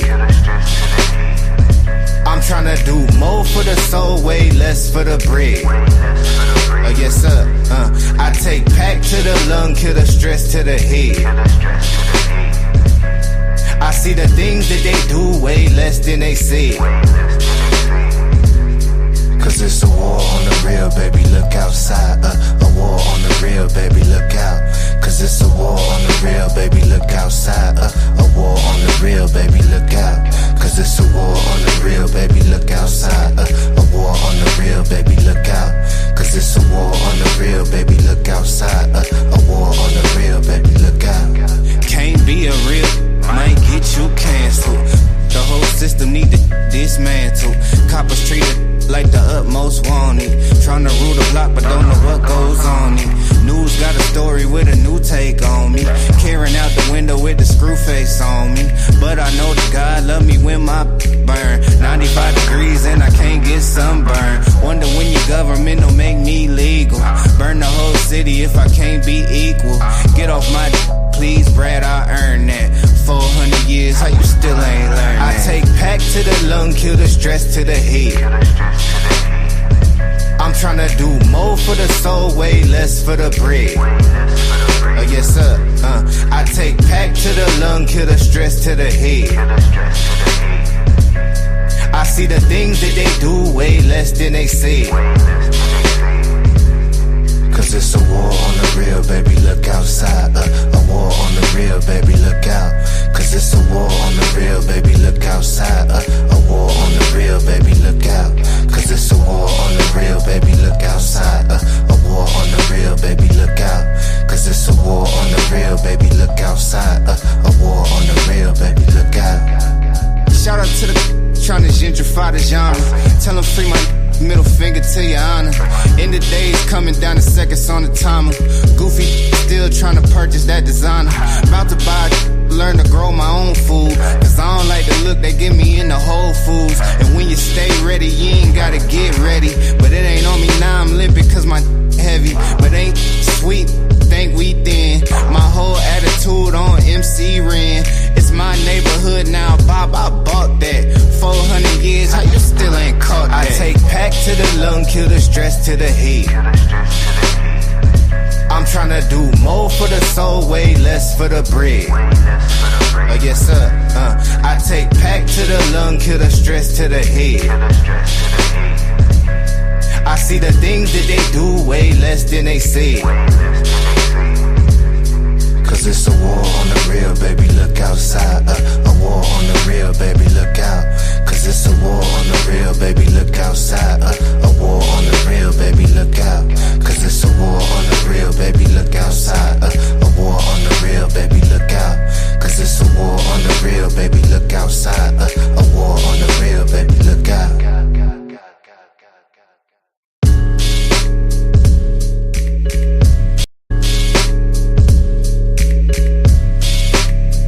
By